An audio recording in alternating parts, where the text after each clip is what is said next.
Good evening, everyone. I'm Richard Botham, one of the strategic directors here at the City Council. Please can I welcome everyone to this meeting of the Town Forum. The time is 6:30, so it's about to start. I'm in the chair for the first item, and then we'll be handing over to the elected chair after that. I have a few housekeeping points to make before we begin. Please can I advise that this meeting is being audio recorded and live streamed for the Council's website. In addition to a video recording of the meeting is being made and will be available shortly afterwards. We have a mix of in-person and online participation today. For those in the room, please can I ask that you speak clearly and remember to use your microphone. For those online, please can I ask that you mute your microphones until you need to speak. Please can everyone ensure that mobile phones and other electronic devices are on silent or switched off entirely. For those of us in the room, in the unlikely event that it's necessary to evacuate the building, the fire alarm will sound. Please follow any instructions given to you by the staff or fire marshals who will be wearing high visibility jackets. All fire exits are marked by green exit signs. Please proceed quickly and calmly to the assembly point, which is located in Abbey Gardens, and do not use the lift. The first item of business this evening is to elect a chairperson of the forum for 21-22. So if I could call for nominations for a chair and also ask for a seconder, please. My name is Botham. Could I propose Councillor Becker as the chair? Second. Do we have any other proposals? We have to announce that Councillor Becker is duly elected as chair. If I could hand over This one is working. Thank you all. The next item of business is to elect the vice chair. Do we have any nominations? Councillor Green. If I may, excuse me, can I propose Councillor Murphy, please? Any seconders? Councillor Ferguson. I second that. Thank you. Any other nominations? Congratulations, Councillor Murphy. The next item of business is apologies. I understand we have apologies from. Is it very loud? So I can hear an echo. Move it. Is that better? Yeah. We have apologies this evening from Councillor Verney. Next item of business are the disclosures of interests. Are there any disclosures that need to be made this evening?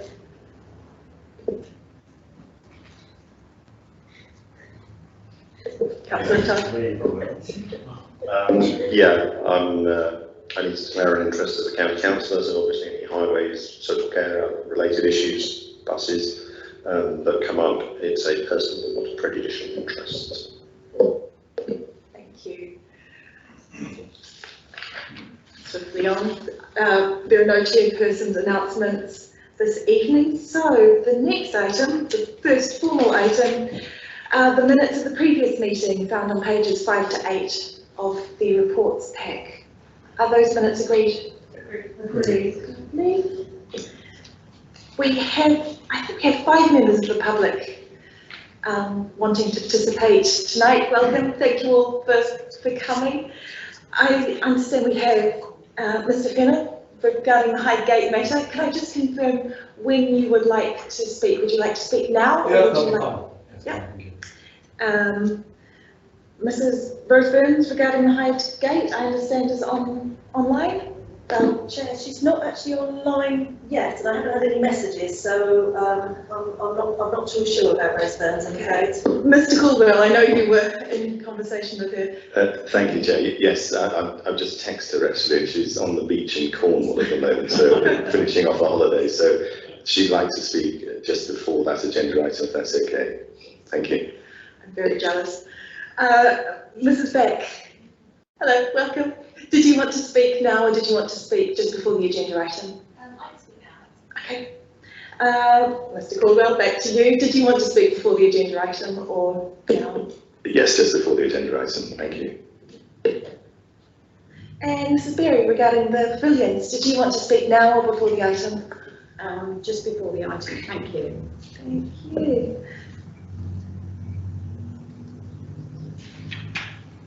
I do occasionally forget when we move on to agenda items, so please feel free to wave your hand and jump up and down to remind me that you wish to speak on those items. Mr. Fennell, did you want to Yes, speak now? Fine.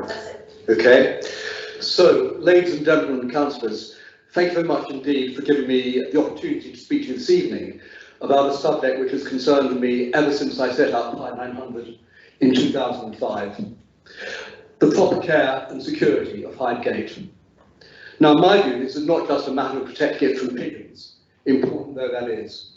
In recent years, the gate has also been abused through the disposal of rubbish, the dealing of drugs, and use as a public urinal. In fact, when I came through the gate earlier this evening, some of that was actually going on. My point has been that these things happened because the poor state of the gateway sent a message that no one cared. For example, the floor surface is badly broken and dangerous, so why not dump refuse on it and then chalk up your drug deals on the walls afterwards? It was in response to these problems that in 2019 I developed a charter for Hyde Gate. I think a copy of that has been circulated to you. This attracted quite a lot of support locally, which I shared with our councillors then. But frankly, I did not continue with the campaign because I'd given up hope that the City Council then would take the matter seriously. I'm delighted that you are now doing so. However, doing the bare minimum of dealing with the pigeons is not enough in my view. What is required is a long-term strategy for proper understanding, care and development of the Hyde Abbey site and the Hyde Abbey Gateway in particular. So those three themes, understanding, care and development, what I should like to leave with you this evening as the basis for action in the future. Hyde Abbey, as I'm sure you're aware, was the final burial place of King Alfred, his wife and other family members, including 2 other kings. And that by itself makes the Hyde Abbey precinct a site of national historic significance. But honestly, you would not think so if you were to walk through the site today, as I've just done.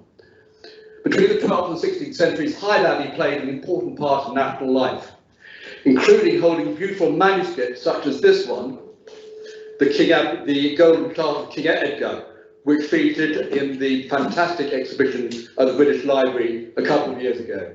Now that dates back to the 10th century. But of course the Abbey was almost entirely swept away in the dissolution of monasteries in the 1530s and 1540s. All we have left now as architectural relics are St. Bartholomew's Church, which is the monastery's lay chapel, some walls, and above all, the Hyde Gate. I think we owe it to our fellow citizens in Winchester today, as well as to the countless thousands of pilgrims who visited the site in previous centuries, to respect, to protect, and to maintain those fragments. So Hyde Gate is a gateway into telling the Hyde Abbey story, and indeed the King Alfred story too. My view has always been that King Alfred ought to be Winchester as Shakespeare is to Stratford-on-Avon. And there can be no better place to start telling that story than the Hyde Gate area, just 50 yards away from where his bones and those of his family lie, admittedly scattered and shattered under Hyde Abbey Garden. There's great scope here, obviously, to link with future developments in the park. But bear in mind that people are passing through the gate constantly today, and they are an immediate audience for technology-based displays and interpretations of the site, which could be done without great cost. Meanwhile, the adjacent chamber is a potential venue for a variety of small-scale events and exhibitions. But that could be just the beginning. The Charter for Hyde Abbey can still be a starting point for the debate about the future of the gateway. I should be delighted to have the opportunity to work with you further to develop that understanding, care and development which the site deserves. Lovely, thank you very much. And we've met to discuss the Hyde Gate before, and I'm really pleased to see you here to hear about the works that Thank you for being the agreed. opportunity. Emma, Mrs. Beck, do you want to speak now? Great, thank you, Chair. It's good to see the player improvement plan on today's agenda. As noticed in the March meeting minutes, this item covers the provision of multi-use games areas or muggers. However, the appendices to paper WTF 297 still focus on play areas for young children. It would be fantastic if the player improvement plan could be expanded to include a specific section on muggers and another on skate parks, so the provision and maintenance of these important facilities can be monitored and appropriately funded by the Town Forum. As things stand, provision of outdoor play facilities for older children, teens and young adults remains sufficient in Winchester Town. Most facilities noted in paragraph 12.9 are not for this age group and do not allow for group play or pickup games. They are not muggers. The paper does indicate the KGB mugger will now be upgraded, which is great news, and it would be helpful for this commitment to be recorded explicitly in Appendix 1. Beyond this, the only mugger in the town is at Stanmore Recreation Ground. In proposing this mugger in 2017, PHB 744 confirmed that the North Walls and Summers Close muggers have been demolished to make way for skate parks, and noted there is now no mugger within Winchester town boundary. This is a highly desirable feature as it enables football and basketball to be played throughout the year on an all-weather surface. The Stanmore mugger was replaced because the university was keen to have one for its students. However, no replacement provision was made at North Walls. Young people in Hyde must walk 30 minutes to reach the Stanmore mugger, those in Abbots Barton 40 minutes, and those in Hairstock 50 minutes or more. We are thus a long way from the 15-minute city concept as far as young people are concerned. Replacing the North Walls mugger as part of the new park plan would help enormously. A mugger could be easily incorporated into the refurbished play area in its current location, or it could form part of the proposed new plaza. There's really no excuse for missing this opportunity to provide a mugger at North Walls. As mentioned in March, there's scope to provide a half or full court mugger in week 2 potentially, and we'd welcome consideration of this by the town forum. Provision of free-to-use outdoor facilities such as muggers goes hand in hand with the protection and maintenance of recreational open space across the town.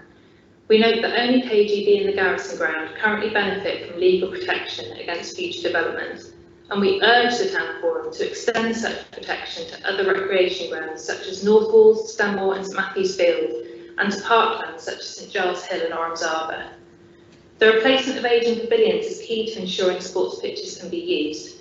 Paper WTF 298 proposes a new pavilion for KGB with a design improved through community feedback. The council must continue to work closely with the residents around both North Walls and KGB to ensure pavilions in both areas meet the needs and aspirations of the community, both its sports clubs and its neighbourhood groups.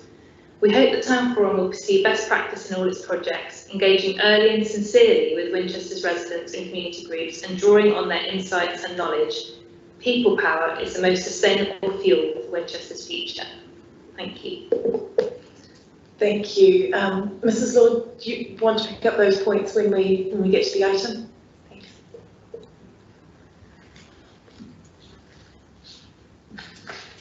So the next item is in relation to the North Walls and King George V Sports Pavilions and update report. Ms. Botham, I think you're going to introduce this. Should we do public participation now before you introduce it, or do you want to introduce it and then?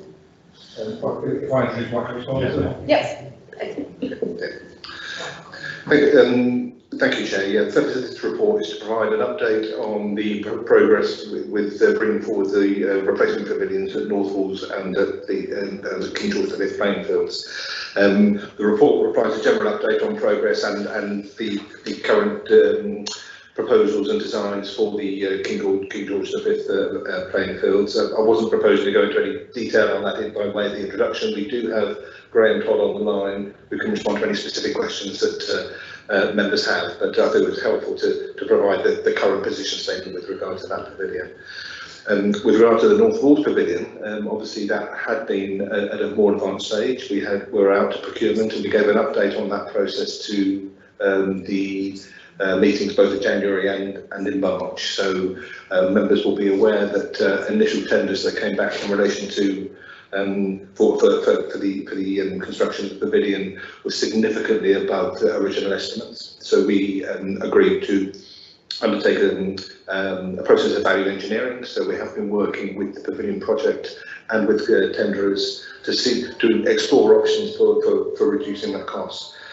Unfortunately, the tenderer that had submitted the most competitive bid fell away.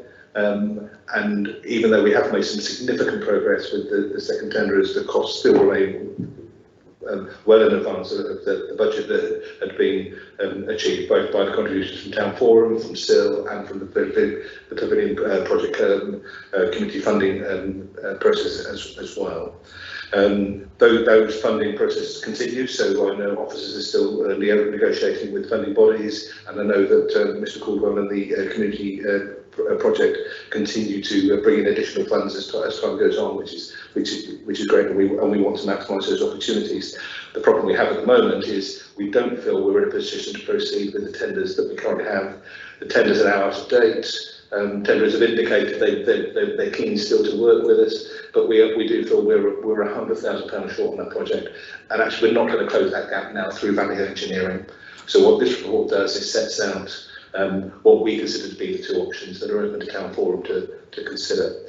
So one option is, of course, you could continue to find more money to support the project, but it would need £100,000 from somewhere to move forward.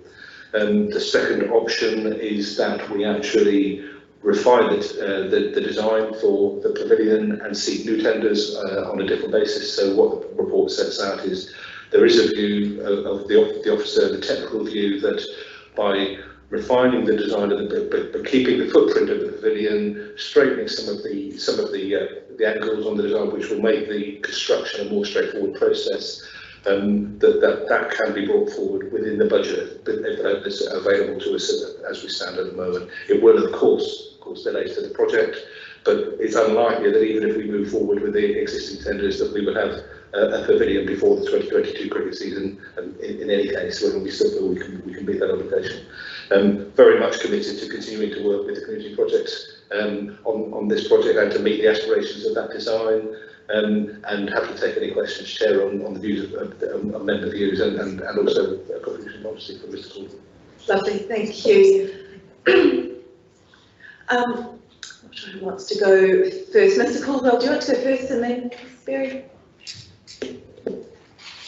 Good evening, Chair. Good evening, councillors and officers. Can you hear me okay? Yeah. My name is Mike Caldwell. I'm a trustee of the Pavilion Project and speak for the group this evening. Gold dust. Gold dust is how Simon Jones of the Hampshire Cricket Board and his ECB colleague Neil Higginson described the two cricket pitches at North Walls Recreation Ground on a site visit last week. Two adjacent cricket pitches so close to the city centre is an enormous asset for our district. North Walls Recreation Ground is a district facility. The world of cricket in terms of gender, age and ethnic diversity is well represented and enjoyed by teams both league and social from across our region at North Walls. All that is missing is a decent pavilion. The existing one is well past its sell-by date. It meets neither current ECB guidelines nor accessibility standards. There are two options, A and B in the Town Forum report, section 11.3. Sorry, is that okay? Yeah, it seems to be dipping in and out. Sorry, section 11.3 relating to a new pavilion at North Walls. The pavilion project favours option B. As a district facility, we feel it's perfectly reasonable to ask for a contribution from district SIL money so that we can see the existing design for which planning consent has been implemented, built. This new pavilion, as designed, will not only greatly improve facilities for cricket at North Walls and enable higher level teams to play at this location, which the current facilities do not permit, but it will also provide all year round use for other sports, community groups and schools, where the present pavilion is in use for only the 4 months of the cricket season.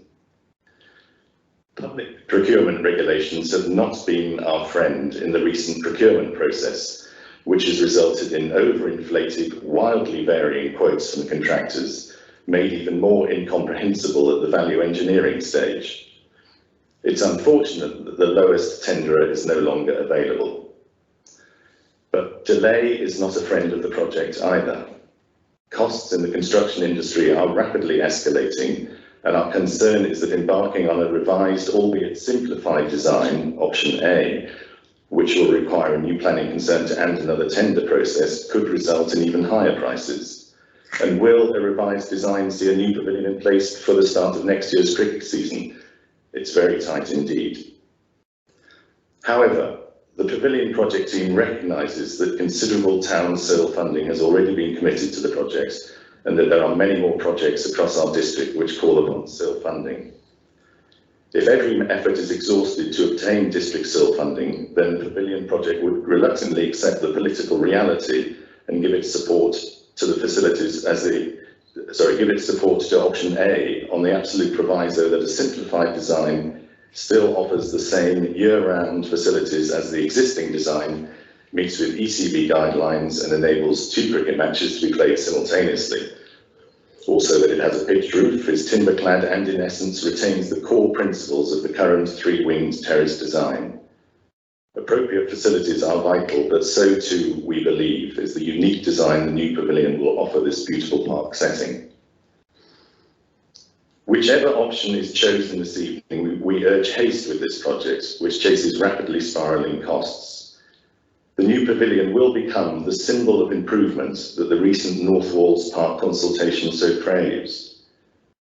Rather than an observation tower come helter-skelter or concrete solar trees or grand entranceway, the pavilion will be the symbol of a successful council community partnership, which has significant community support, and we will be the source of considerable civic pride for Winchester. Thank you. Thank you. Mrs. Berry, do you want to speak now?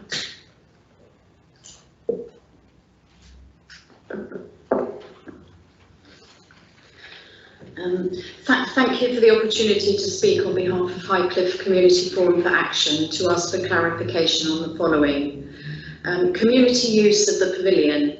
As you know, the Bar End design framework suggested that new community uses could be housed in a new pavilion that better serve the local neighbourhood, in addition to providing changing facilities and accommodation for officials. We are keen for the pavilion to be used for activities for all ages in the local community, supporting actions in the Highcliffe Community Plan, suggestions in the consultations in 2018 in Highcliffe and more recently, and to help Highcliffe residents to be part of a 15-minute neighbourhood. Can the plans include storage for regular groups that use the pavilion, or for example, tools for environmental work? Can the plans include, in addition to the clubhouse area, a small studio or room to maximise the potential use of the pavilion? Can the plans include a refreshment and gathering area downstairs as well, useful for outdoor events and increasing flexibility of use?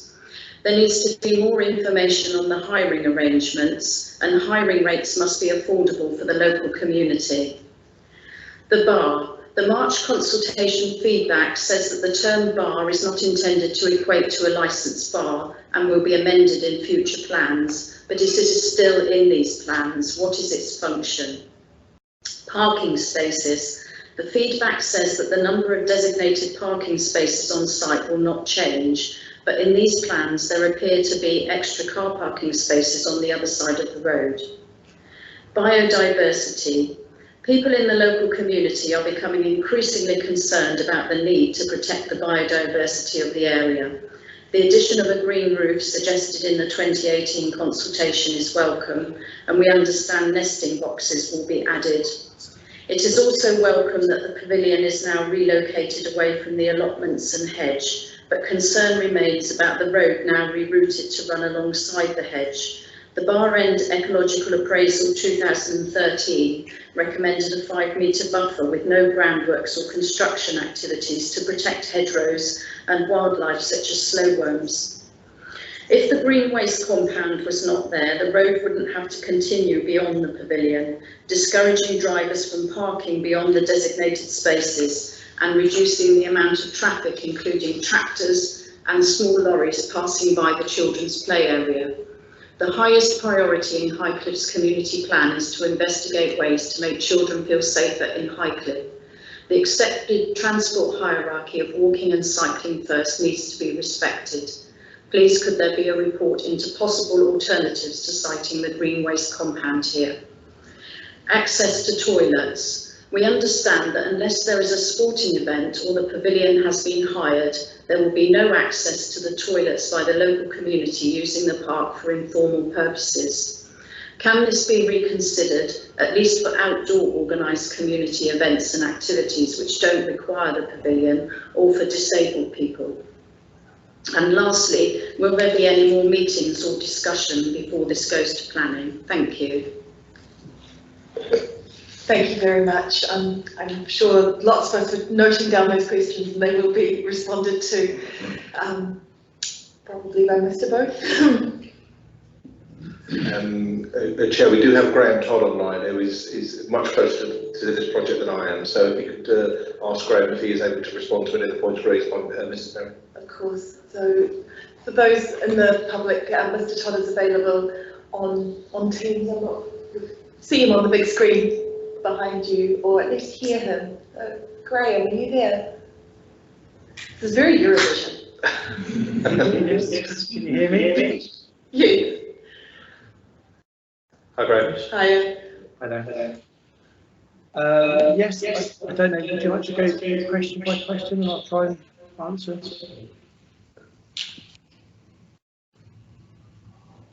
Sorry, we missed out the first part of what you said there.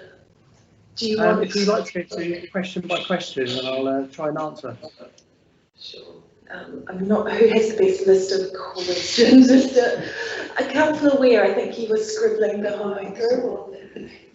Okay, well, as I've got a microphone, I think some of these may be for Graham and some for Coral, actually. But so I'll just go through and pass one around.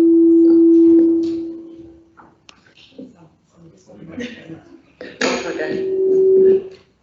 If you just speak loudly, hopefully we'll pick up in the room anyway. Okay, so the first question was about... Without the microphone, that's what I'm Okay. The first question was whether a studio or additional room could be added. I believe. No, I'm sorry. It was about ensuring activities for all ages, storage for regular groups, and tools.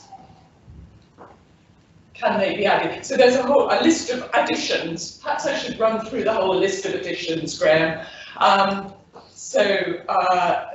Provisions for community use of the pavilion.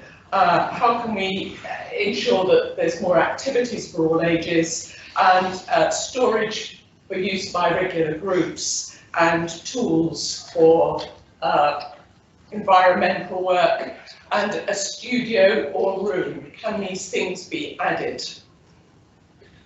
Yes, they can certainly be added.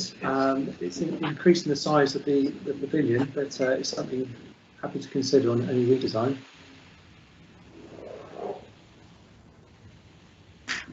Okay. Then there was a question about provisions for refreshments for outside gatherings.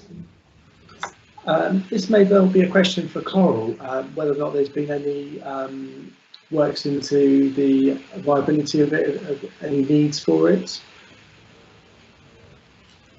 So I can't hear very well. Is this downstairs?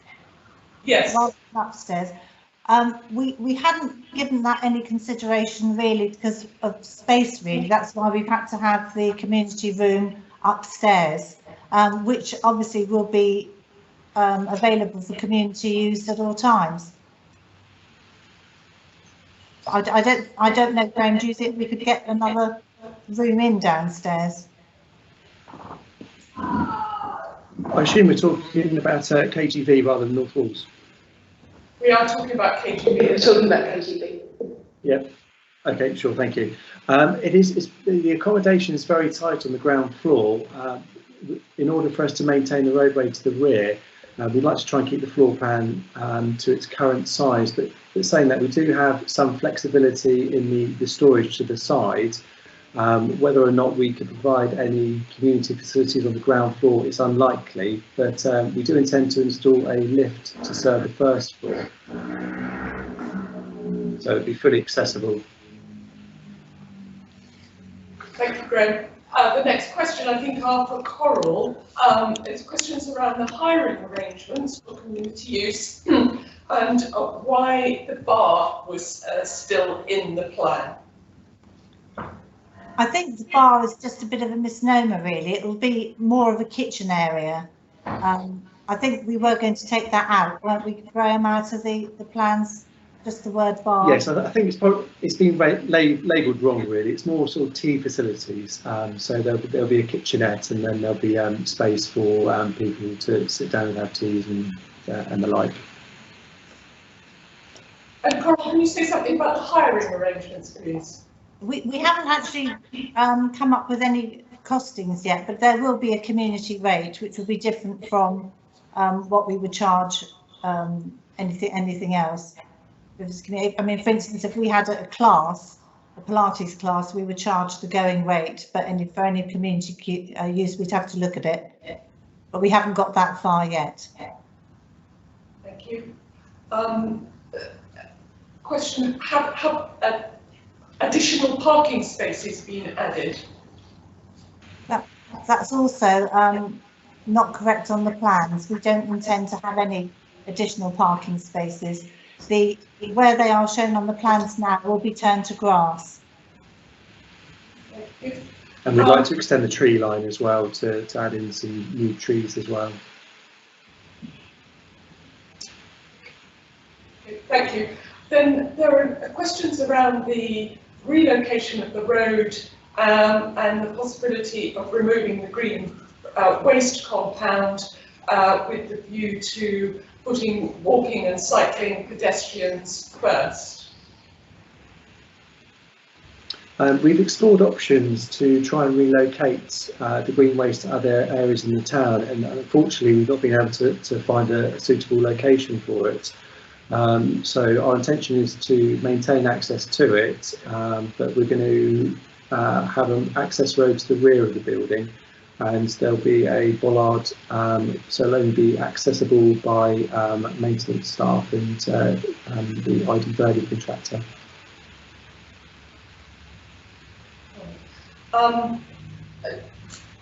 Public access to toilets, Coral, what's the situation? We don't intend to have them as public toilets, but if there's events on and the pavilion is open, there is ground floor toilets that can be easily accessible for spectators and the like. But as I say, there's no intention to have them as public toilets. We don't at the moment, and in that location, I think we would foresee quite a lot of problems with vandalism. And finally, will there be more discussion, consultation with the community before it goes to plan? Yes, there will be. As you know, we've had the allotments are the most affected, so we've had a positive meeting with them. And as we work up the planning application prior to submission, yes, we'll do some more public consultation. Thank you. Thank you. Thank you, Mr. Todd, Ms. Rogers, and thank you, Councillor Weir. Those were the questions I had listed down as well, so thank you. And thank you. Councillor Scott. Yeah, thank you, Chair. I don't know if we're going to also address Mr.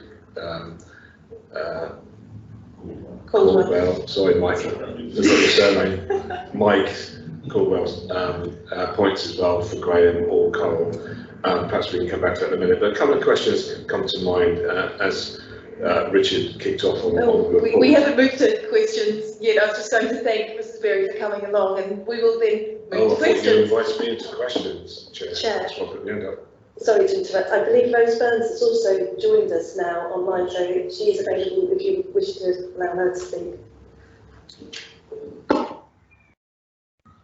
Thank you. I think Ms. Burns is speaking on the Highgate matter though, rather than this matter. That's all right.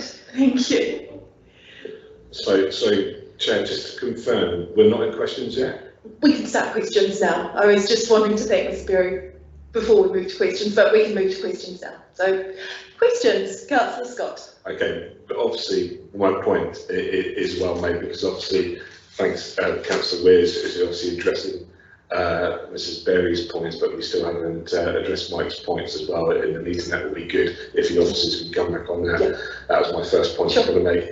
The question, I'm looking back on page 13 and 14 and going into the risk stage, because the pavilions, even though I've noted on previous reports, actually this goes on much more longer and what we're led to believe. It's a recent thing that the pavilions have been coming to the town forum. It's a long thing. My point under the risk is, how much longer has both pavilions got? You know, what further life have they got in them? And because under page 14, under the timescale, it really is, if we don't move on to try and address these two issues, one for the community of North Wales, stroke Hyde, and for the Highcliffe stroke KGB area, it quotes, and I'm quoting the paper here, it's not me making it up, it's what it says here, that it could result in vandalism, reputation damage to the council, plus frustration amongst users and local residents. So tie that into my question about the life terminology of the pavilions. How long can they still function, or are they not functioning properly? And are we on serious risk, because it is in the risk section, of having our reputation as a council tainted by not addressing these issues? Thanks. Mr. Boyton, to address that one. Thank you, Chair. The report highlights the current state of the pavilions, and they are beyond their useful life. I think we've been declaring that through a number of reports through Town Forum. And to pick up on the point that Councillor Scott raised, I think I don't think anyone's claiming this is a new item. This has been a discussion item for Town Forum since 2016. I think was when this project first came, when the North Wales project first came to discussion, and it's come regularly to Town Forum throughout that process. Whilst the pavilions are beyond their useful life as they stand, the officers will continue to maintain them and respond to attacks and vandalism, and of course, they can be used for the foreseeable future. The comment though about not getting them sorted, that's precisely what this report is about. We want them both sorted. The work on the King George V Pavilion is progressing exactly as we anticipated in the the January paper, W295, I think that was. Today it's just an update on progress with that, and it will be. It is moving towards a final design that will be sufficient to go to planning. So that is progressing well. We are really keen to progress the North Wales Pavilion, and depending on your decision tonight, that will either be with the existing design. It will be subject though to a separate decision process, because this committee can't decide on district still. Alternatively, we'll go to tender and we'll progress it with haste, as Mr. Caldwell has urged. We recognise the need to replace that pavilion, and it's a priority for the council to do that. Any further questions? That was a big show of hands. Councillor Ferguson, then Councillor Murphy, then Councillor Cross. Thank you, Chair. I do hope that we will try to address Mr. Caldwell's questions with officers as well, Chair. Just really a question regarding the possible increase in costs for the North Wall Pavilion. My concern is, are we factoring in the fact that even if we do go to a redesign, that we could potentially still see costs continuing to spiral upwards? Even if we accept option A, we could see costs continue to spiral upwards, because we know the pressure on both labour and materials in the building sector. And I wondered what we're doing in terms of risk to mitigate not being back here in a few months' time with costs that we can't afford to build a pavilion that's long been awaited. So that's the first question. The second question is, I note in 2.2 that a considerable amount of the money that had been allocated to this pavilion, 100,000, has been spent on professional fees. Again, my question is, if we go to a redesign, how much of the money already spent can we benefit from in a new design pavilion? And the third point I'd like to raise is about KGB. And I know officers addressed this with regard to access to toilets. But as we move to wanting to be a more inclusive council, could we not at least consider making a disabled facility available for people who are using the park and the grounds? Thank you. Thank you. Mr. Boyton.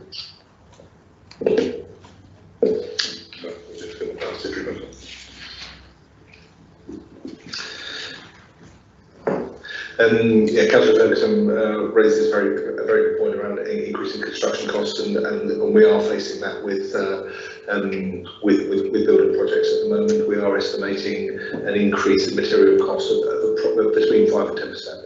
And so that will be a factor that we have to consider. As far as mitigating that risk is concerned, that's why if that option is chosen, we are anticipating using the design that we already have, which meets the aspirations of the community, but by some simply straightening of the structure, that will allow a different building construction approach to be taken. And by making those changes to make construction more straightforward, and also then seeking tenders on a design and build basis, so allowing the contractor to bring their expertise on. We talked about the potential for structured panels to be used for this, which will again reduce its cost. They're more standard construction. And by taking that approach, that's the way that we see that we will mitigate risk and bring the project back within the cost envelope that we have. We can't guarantee that, of course. We are facing a very challenging time in the construction industry. When these tenders came back in before Christmas, it was the same experience. You know, they came back in at a time where tenders tended to be coming back in higher anyway, and we're still experiencing that. So yeah, as I say, no guarantees, but the mitigation is through changing the construction method and the procurement method. Will allow the opportunity for sharper pricing to be brought forward that we have with the current tenders. Sorry, the point on 2.2 was around redesign. If I covered the second question as well. I'm sorry, the second question is £100,000 has been spent on fees. Sorry about the fees, yes, yeah, no, sorry. Yeah, so that certainly wouldn't be money wasted. I mean, most of that has gone into the survey work and the design that to now, and when we're talking about a new design, we are not talking about a redesign, we're talking about a refining of the design. Officers are confident that re-procurement process can be brought within the provision for fees that still exists. And then I think the third point was on considering the possibility of keeping, it's probably a question more for Coral, the provision of keeping the toilets, keeping provision for at least a disabled toilet open at KGB. I think that's something we need to discuss with Graham, because Graham, I'm not passing the buck, but he's in charge of toilets, the maintenance of toilets. Thank you, Cole. Yes, happy to comment on that. Our experience from particularly the accessible WCs in the town centre, we have found those that aren't in need of it have also managed to get hold of the radar keys as well. So there's a lot of drug dealing that happens in the accessible toilets. It's something we can certainly consider, but that would be my only comment. Yeah, as a mother with small children, I do urge you to consider this, not just for disabled people with radar keys, but also changing nappies for people at the play areas and watching sport. But that's my 2 cents for it. Chair can confirm that we can discuss that particular point and report back to town forum on whether it's feasible or not. But I think point well made. So I've got Councillor Murphy, then Councillor Crask, and then if we could address then Councillor Tucker Cooper. And if we could address Mr. Caldwell's comments as well, that would be brilliant. So, Councillor Murphy. Thank you, Chair. In my paper on page 15, 11.3, it has option A is seeking new tenders. Switch off and just speak loud. It's option A is seeking new tenders, and option B is seeking additional funding, which I think is the way Mr. Caldwell was speaking. But in the recommendations on page 9, it has A is additional funding and B is new tenders. So I was just checking that we're all on the same pages and which option is which. So more of a point than a question for you. No, point well made. Thank you. Can we make a note that when we get to the recommendations, we will swap the A and B so they are consistent with the report? I think that's probably the easiest way. Yeah, apologies for the drafting, Chair, but yeah, they'll probably get the point. Councillor Crask. give this a go. Is this any feedback, or should I just speak normally? That's okay for now. I'll give it a go. So this has been going on for a little while, these pavilions particularly, I think North Wales is another. The question I asked previously, I'm pleased to see a member of the public asking something similar. In terms of the operations and maintenance, where are the costs for that? Where's the revenue to offset those costs and maintenance? I guess I'm looking for the business case again, in terms of what's the business case for these pavilions, particularly North Wales? Where's the revenue going to come from? You don't have a resident cricket club to be the principal tenant. So where's the money coming from to maintain operations? It's going to be a beautiful building, subject to vandalism. How do we maintain it as a beautiful building? I want to make sure that we have a beautiful building that we can still afford to maintain and to continue.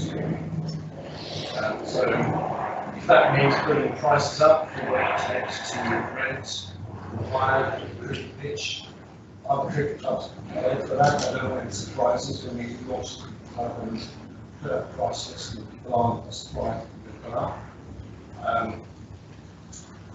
Where are we with that? Mr. Baker.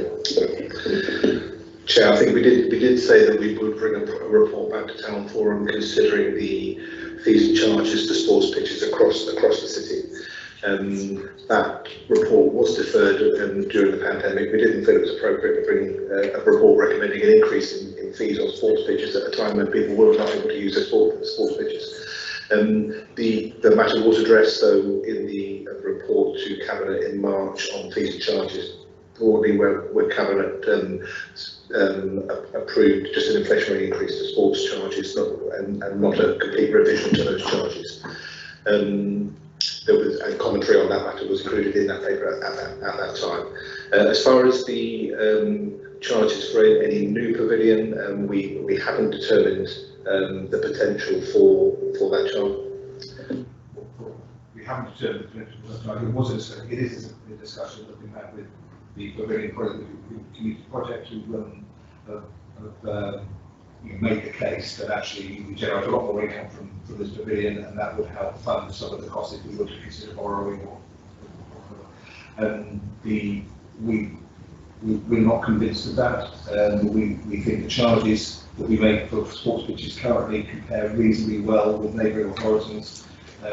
If you sought to significantly increase charges for cricket, I think it would take it beyond what is the average charge for Hampshire at the moment, and I think we completely feel we wanted to consider those sorts of options. Once we are clear on facilities in the building and we're nearing conclusion, but we will need to determine charges for general community use.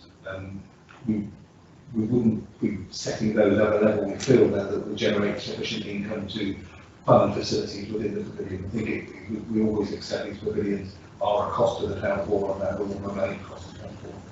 As far as maintenance is concerned, a new effective pavilion will reduce our current maintenance costs, but it's a marginal provision when you're looking at the sorts of costs we're talking about in this paper.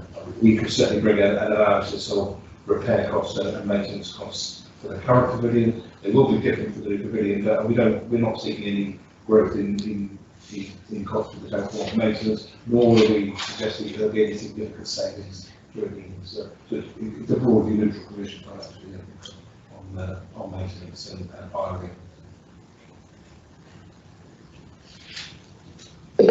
Thank you.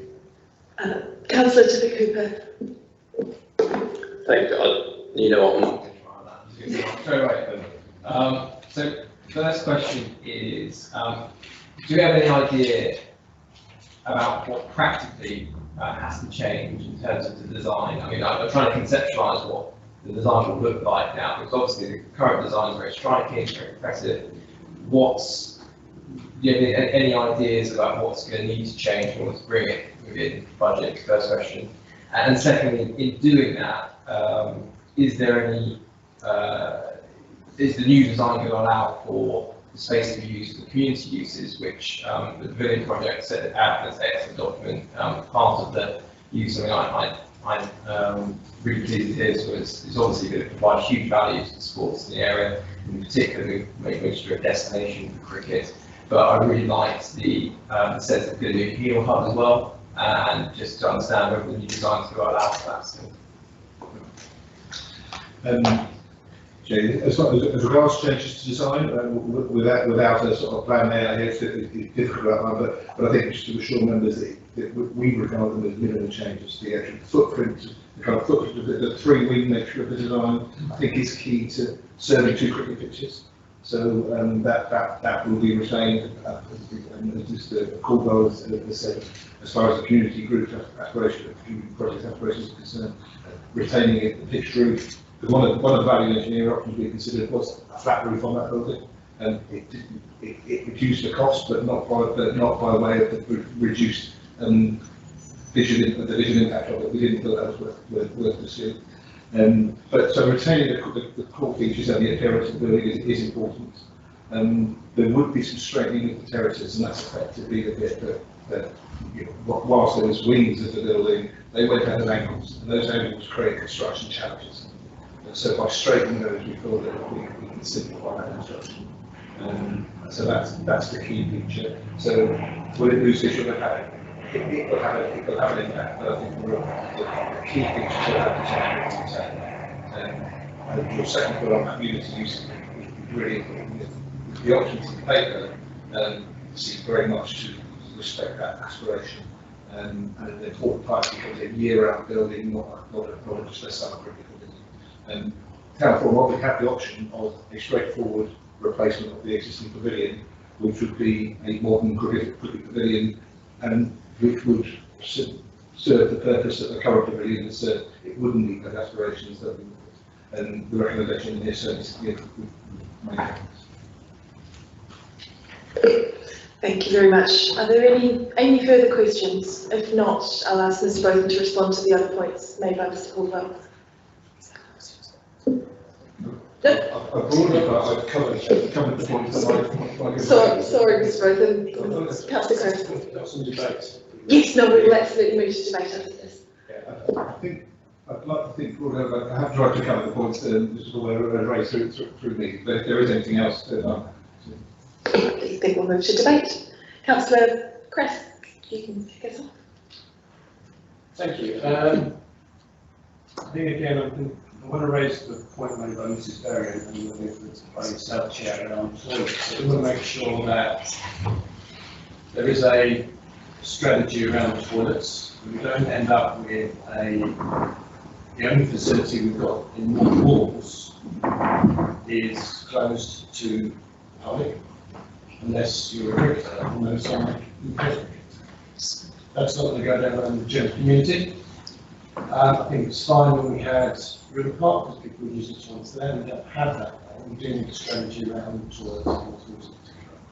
I don't know the case for the other one, but it's only North Walls. So, do you know where we are with the toilets situation? We do have temporary toilets available in North Walls at the moment for the public. And the plan is that there will be replacement toilets constructed. The form of those, whether they are incorporated into the pavilion or are located elsewhere, is still a matter for debate. Any other debate? Then we'll move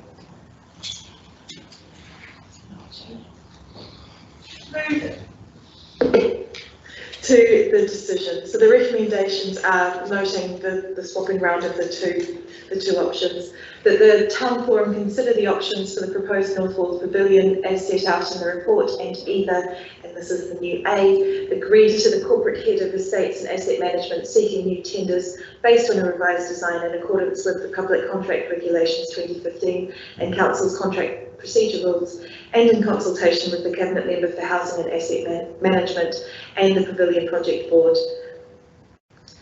And option B, seek additional funding for the existing proposal through a bid for town or district council community infrastructure levy funds. So I take the vote on that first. Votes for option A. This is the new option. So this is the new option, revised option A. So this is the modification to the existing design. I think that's. So can we note down? Yeah. And then votes for option, the revised option B. And abstentions? Councillor Scott, I didn't. Essentially, it's not worth voting in this committee, so there we go. It's always worth voting, Councillor Scott. Thank you, Chair. So we'll note you down as an abstention for that one. So subject to recommendation 1, we'll agree for the corporate head of asset management seeking quotations in accordance with the public contract regulations 2015 and the council's contract procedure rules for professional services associated with the preparation and submission of a revised planning application and procurement process for the North Wall Pavilion. Is that agreed? Agreed. Lovely. Thank you very much, everyone. Thank you very much, Mr. Caldwell, for your continued efforts in this area. It's much appreciated. And thank you, Mrs. Berry, for your efforts in relation to the KGV Pavilion. It's definitely not the case that it is the and also KGV. It's very much seen as a very important asset for the community. So thank you for coming along tonight as well.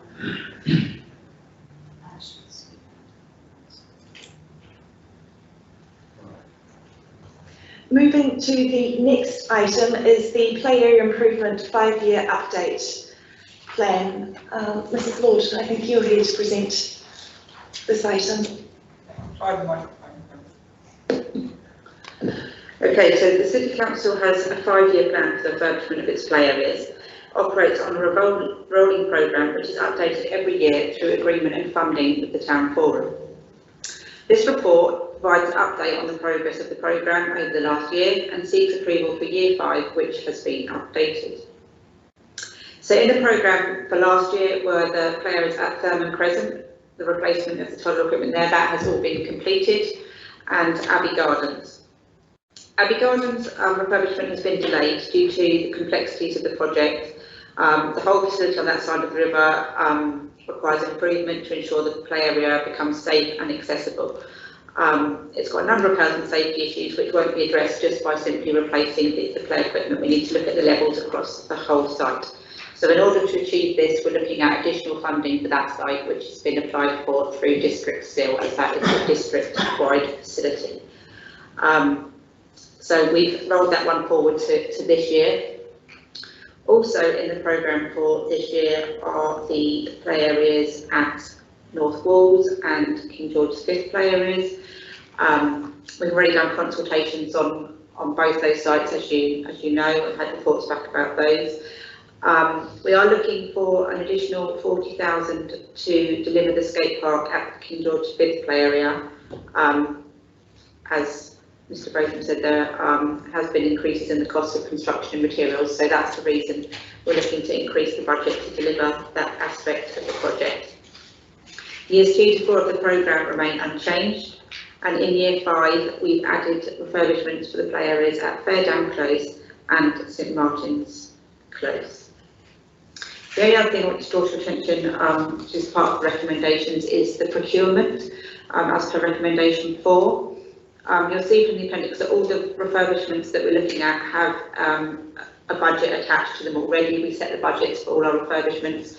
So we're asking for an amendment to the Council's contract procedural rules, seeking the exemption to allow the Natural Environment and Recreation Manager to amend the weightings in favour of quality for the evaluation of tenders for each of the play areas. The only other thing is just to respond to Mrs. Back's points. We do have a full mugger at Stanmore and KGV, and as I say, KGV will be refurbished as this year, so that will be, we're looking at additional fencing, new surfacing and new line markings as part of the KGV park plan. So that demonstrates our commitment to investing in these sites. Where appropriate, we have got these facilities at all our sites where appropriate, so neighbourhood equipped facilities include ball and wheel sports at all those that we have. We have, as she said, at Taplings Road and St Matthew's Field, when we reviewed a week, we put in additional basketball and football facilities at those sites. We did also look at possibility of inclusion for Dean Park, a mugger facility of some kind, but there was strong public opposition to doing so. They wanted to keep the flexibility and the greenness of the open space that could be used for different activities, so that's why that hasn't gone forward. As you know, the one at North Walls, the consultation is currently closed and we're just evaluating the feedback. There'll be an update from the informed members group, I think on the last agenda item on the meeting. The consultation we did in 2018 didn't have a strong request for that mugger at North Walls to be replaced, and there were other things that people wanted to see at that site in preference to that, including provision of cafes and toilets, which we're already considering, and there's obviously also an AstroTurf pitch at that site already. However, should that come through as part of the consultation this time, that is obviously something that we'll consider. I think that's all I want to say, unless you have any questions. Thank you. So, questions? Who has questions on this paper? Councillor Scott. Thank you, Chair. Mrs. Lord does an absolutely extremely good job for the council, and very pleased with some of the open space refurbishment that we've had of late, especially Furman Crescent, and a lovely little slide that's going in. I wonder if I can have a go at that, Chair, soon. I wonder if I'll take my weight. In regards to some issues that arise with open space, which Mrs. Lord is very aware of, the neighbourhood services, but just to mention to fellow councillors, all councillors here, we do sometimes have issues with drug users in our open space, and in people in camp on our open space as well. And we do have issues with youngsters sometimes breaking glass, which I think is a good thing, especially on surfaces like tarmac surfaces or mugger surfaces, which is not invariably good for dog walkers and whatever. But on that note, we do have dog mess as well. But I'm just wondering how we can sort of address these issues in a wider education sense to the public or to young people, whether we can sort of engage with youth services or local youth bodies to try and get the message out, or local schools to look after our open space, because invariably this is a good piece of paper coming forward to members, but sometimes it's some of our open space gets abused. Another thing I'd note on the question coming forward about the mugger, it wasn't primarily the university use, it was the local use that wanted the Stanwell thing through the master plan that we had in 2014. But sometimes, note, Chair, some things come in on fashion and some things go out of fashion. Skate parks years ago used to be unfashionable and they seem to come in unfashioned. So sometimes it's always good to try and get the latest trend. And I'm sure Mrs. Lord is right up with the local trend. Thank you, Chair. Thank you very much. Mrs. Lord, did you want to respond to that question? Yeah. As part of the refurbishment programme, we do consultations at every play area that we do. So we go into the local schools, and particularly important with the facilities for the youth. So for the skate parks, we have design teams and we work with the users. We produce our own design team. Councillor Scott will be well aware, is involved with the one in Summerscliffe. So through delivery of that and ownership and the skate ownership schemes and children choosing the play areas themselves, we hope to increase the level of ownership and therefore reduce the level of antisocial behaviour that we have. Thank you. Thank you. Councillor Ferguson, then Maycliffe. Thank you, Madam Chair. I just had sorry, I think that's going to do feedback. Please speak so quietly, but it won't work without the mic. The question I had was in point 1.2 of this paper, we make a comment about the percentage of when we're doing our procurement process, a percentage of the sort of procurement criteria is allocated to sustainability and environmental and the environment. I just wondered, given our ambitions around the climate and nature emergencies, what percentage that was, and whether there's any scope to increase it if we feel that's appropriate. I also wanted to speak to the issue of greater participation in active sport and outdoor activity. We know that our play parks are well loved and well used. We also know just how important they were during the pandemic for people who perhaps didn't have their own external space. But there is an issue that we do lack some facilities for older children and teenagers, and we also lack particularly maybe facilities for young girls, young women, and an issue when we're looking at the different play areas, we should be considering, are we providing for those two groups? So my question is, do we specifically, as well as the consultation, which is fabulous, do we specifically look to see whether or not we're being inclusive across the board? And do we look to the wider issue around things such as access to play areas, lighting to get people safely to them, safely away from them again? Do we consider those things as well? So two questions, one on the environment and the other primarily around older children and making sure we provide for all age groups. Thank you. Mrs. Lord, can you respond to those? Yeah, the sustainability and environment, it's a minimum of 10%, and that has doubled with the climate emergency that was declared. Yes, inclusivity also forms part of the tender evaluation process. There's a specific amount that we do on that as well. And we do look at, I think it's a very important point you make about girls, and particularly, it's something that's particularly come through in the consultation that we've just done about KGB, where we've had lots of comments about things that are being provided for boys and not necessarily for girls.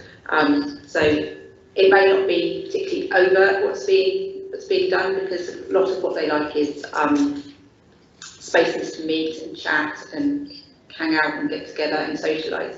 So it may not look like an obvious space, but yeah, that is all carefully designed in as part of it. Thank you. Councillor Radcliffe, you're next. Thank you, Chair. And I had a question also on the inclusivity aspect. And I know that you do an equality impact assessment, which is also an important part of that process. But very specifically, when we think about access for children with disabilities, just also wanted to see if on your radar somewhere is the issue of children with autism and special needs, where I have some personal experience as a parent of a child with autism.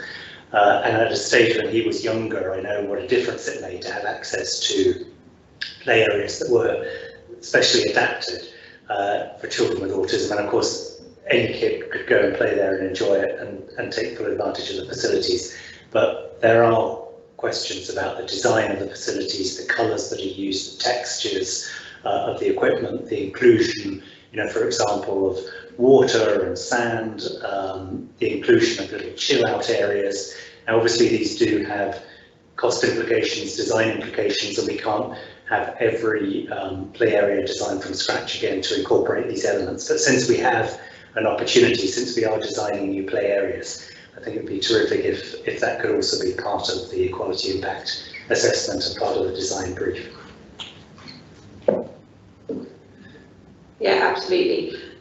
Where we've got total refurbishments, where it's taking out the whole play area and putting in new play areas, absolutely, that's what we want to look at, and widening the scope to making it inclusive for all. Particularly Abbey Gardens will be looking at designing the whole side of that site, and that's itself in our centre. It's our busiest play area, and it attracts the whole district. So it will be the whole site that's being designed with sensory and planting and the whole picnic areas and things as well. So yeah, we're looking at the whole package on those ones that we're doing total refurbishments for. Lovely, thank you. Councillor Weir. Thank you. I'm going to try very quietly.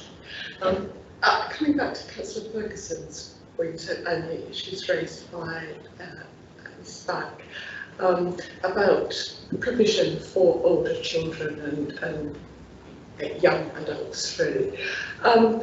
I'm not sure that I'm aware. We've had papers on sport pitch requirements and needs assessment. Obviously, we spend a lot of time on play areas for younger children. Is it time that we did some sort of survey within Winchester Town that looked at what the need is for provision for, say, teenage years in particular, and how well we're meeting them and what the issues are, so that we could capture all the challenges that we've discussed this evening, the possible scope we've got to address that, and then think about budgets and rolling funding for that. Because I know when we set up the funding plan for the play areas, we had to rethink some of the budgeting for the town forum to accommodate that, and we've used the flexibility that we've had over the past few years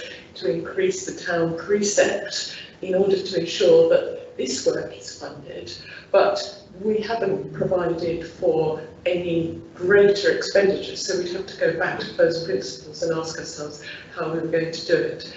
Is there a case to be made to have a good look at the provision for that age range? Yeah, I think that's something that we haven't done a great deal of focus on, so that's something members would like to take forward, and we can certainly look at doing a piece of work around that. Councillor Chris. Thanks. I'm just leading on from that. I've got a complex, I've got a couple of teenage daughters myself, so I kind of know what we're looking for. I like what you talked about in terms of they're looking for something different rather than a skate park. It's not to say that you don't get teenage girls that are skaters, but they are looking for something different, which is more of a space to socialise, to meet, to hang out, a space that's theirs, a space that they feel comfortable and safe in. There was a lot that came out through the vision for Winchester, the specific teenage girls design group. So there's a lot in the vision of Winchester we can probably take a look at. But it is, I would just echo the fact around providing space, not necessarily play areas, but space for teenage girls, and maybe a mugger is part of that as an activity as well. But it's probably different. It's different than the skate park. It's somewhere safe where they can hang out and talk about. Thank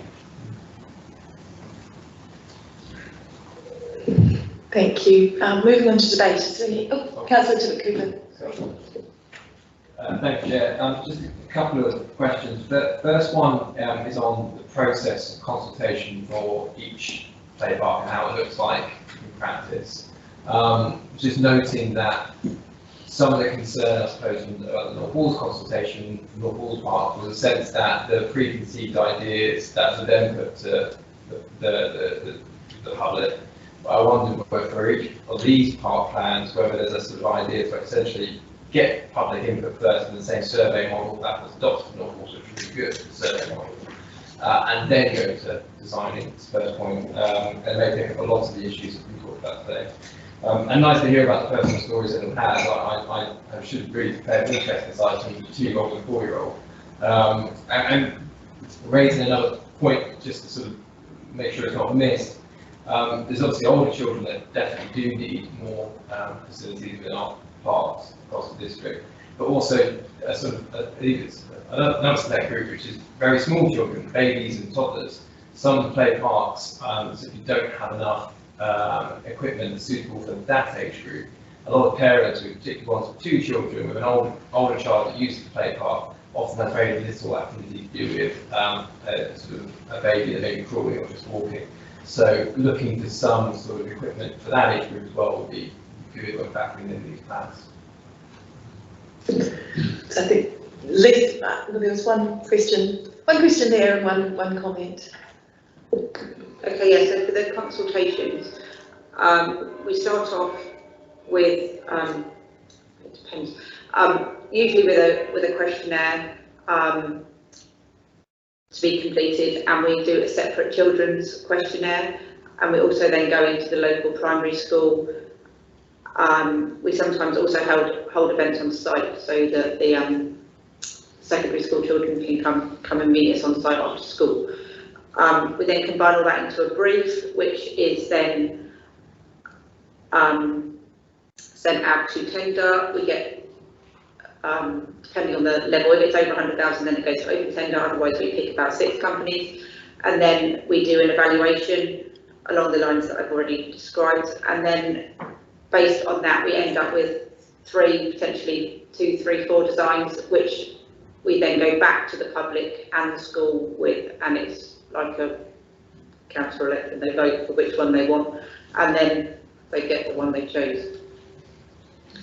And as part of the quotation brief, we look at what people have asked for, and we also do some demographic information, so that picks up the age of the children in the area, and we try and also work across areas. So like when we're doing High Cliff at the moment, the play area we've done at Gordon Avenue is very focused on younger age children, and then the KGV one will have some equipment for younger children, but focus very much on the older children, so that we make sure that within an area we try and cover all different age groups. Thank you. If there are no more questions, we'll move to, Councillor Todd. It's quite a sort of rich and complicated procurement process, and I've just wondered if we've looked at how other people procure. I mean, are there people using, I don't know, framework agreements, or other people with long-term partnerships with particular designers, for example?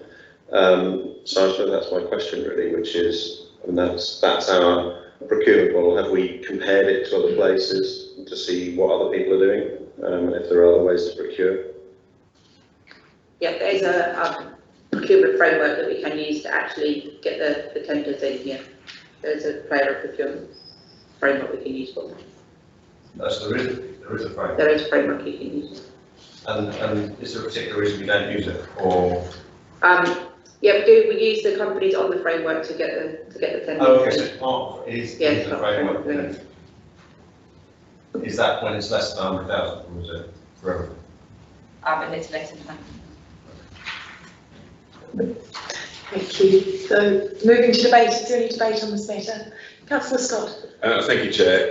A number of years ago, our ex-fellow councillor, Don Hiscott, over in the far corner there, chaired an informal group of us councillors going around the district with the lovely Mr. Lord. And we are seeing fruition of actually us going around taking the best parts of different sort of play areas for young people and youth in other sort of council districts. It was a very good sort of time and energy spent on some of those informal sort of groups that we did, and particularly going around other council districts to see how an advantage that they had on various things and a disadvantage on various aspects as well. So it's an interesting thing that as we all move forward and as we learn what's sometimes good for play areas and good for youth, as I mentioned, first of all, some things go fashionable and others don't.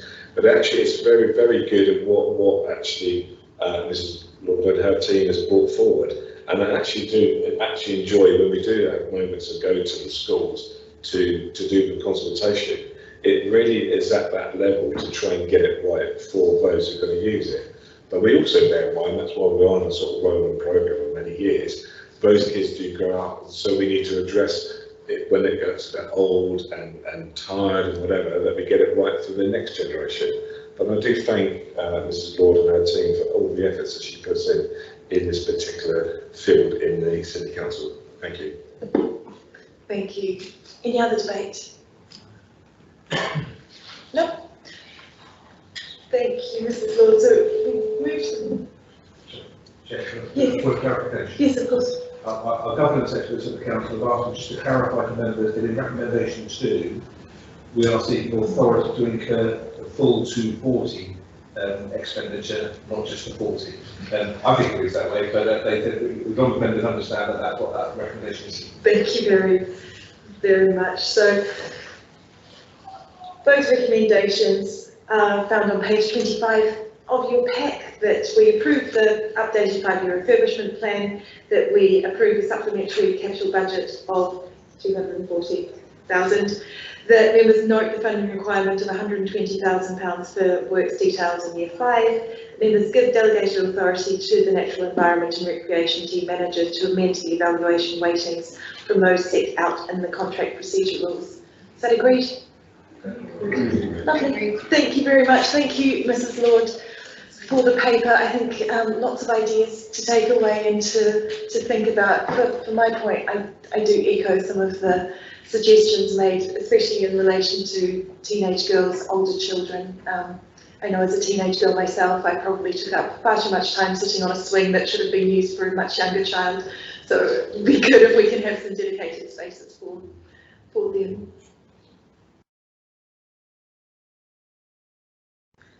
The next item on our agenda is in relation to the Winchester night bus service. And Daniel Massey is the officer, but I understand, Ms. Rotham, you're introducing this item? Sorry, I'm reluctant to interrupt in case I've made a mistake again, but I think, have we got Hyde Abbey next on the agenda? Oh, we do too. I'm sorry, I'm going through the report agenda online, which doesn't obviously have any papers associated with it. So yes, no, thank you very much. We do have the Hyde Gate verbal update. Mrs. Burns, I think we've got you on the line. I wondered if you wanted to join us at this stage and yes. say your piece on the wonderful gate. Yes, absolutely. Can you see me and hear me? We can. We're very jealous of you being in Cornwall. Yeah. Thank you for hearing from me. I'll speed through what I've got to say so we don't delay things too much for you.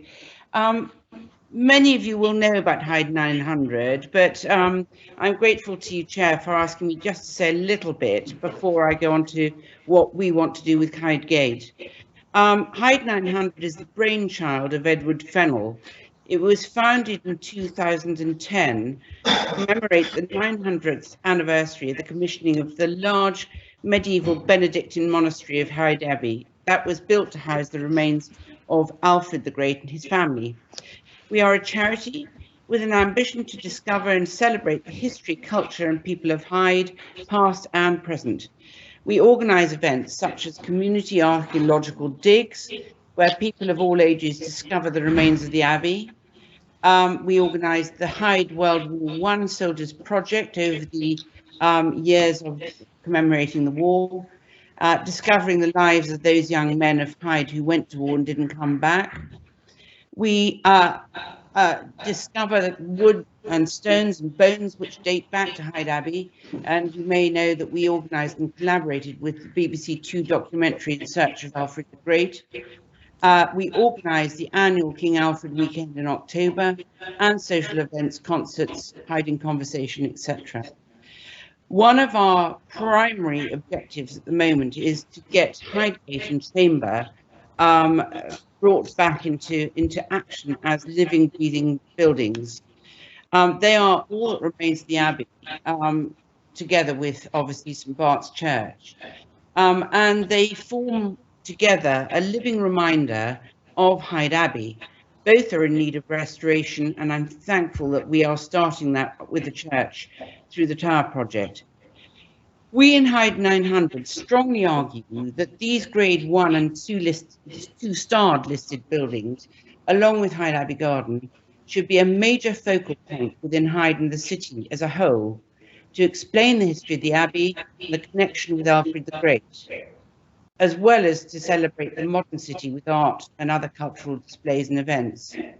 So we would seek funding and the permission of Winchester City Council, Hampshire County Council and Historic England, and of course the Hampshire Cultural Trust, to turn the gated chamber into a proper display area for features which explain the history of the site, as well as provide modern artistic or other cultural exhibitions. The gate should be weatherproofed, perhaps with large glass doors, as much to preserve the building as to form usable exhibition space. We would propose further structural development to build on the remaining associated walls of what used to be the Almoners Hall. It's now the Hydegate Common. This could provide a community exhibition space and cafe, which would greatly improve the facilities currently in place for the surrounding sheltered housing. The building could be redesigned with a simply pitched roof and glass windows above the flint and stone wall. There's an old doorway into the gate which might be opened up to provide access from the Almoners Hall, as must have been the case in medieval times. Robert Adam did some very rough sketches to show what could be achieved with Hydegate, the Chamber, and the recreated Almoners Hall. Mike Caldwell has copies which he will be happy to provide to anyone who would like them. And lastly, we'd like to hold a public event in the autumn to show people what could be achieved. We hope that members of the Town Forum are as excited as we are about our proposals to restore our modern medieval heritage for the benefit of Winchester's residents and visitors. Please would you support us with this initiative? Thank you very much, Mr. And I'm very excited about the High 900 dig myself. Urge everyone to sign up for tickets. Mr. Todd, I think you're on the line. Are you able to introduce this item, perhaps respond to some of the points that have been raised in relation to Hydegate this evening? Thank you. Yes, will do. Thank you. Good evening, everyone. I wanted to give you a brief verbal update on the planned pigeon proofing works to Hyde Abbey Gateway, and if the chair is happy, I'd like to respond to some of the comments raised in the representations. Hyde Abbey Gateway is a scheduled ancient monument and Grade 1 listed building and is subject to more onerous consents. We've been working with the conservation team and a pigeon proofing specialist over the last couple of years to develop a pigeon strategy that is acceptable to Historic England and the Secretary of State. The previous pigeon netting and spikes were both unsightly and ineffective. We're intending to use a discrete Abbey shock strip system to the top side of the beams, internal perimeter walls and ledges, so predominantly out of sight. The Abbey shock system runs on a low voltage current through the strip, which, whilst not harmful to the pigeons, does make it uncomfortable for them to perch on. This system has been successfully used on a number of historic assets. I'm pleased to report we've reached an agreement with Historic England and currently awaiting final approval from the Secretary of State offices. I'm advised the application is up for approval and should be imminent.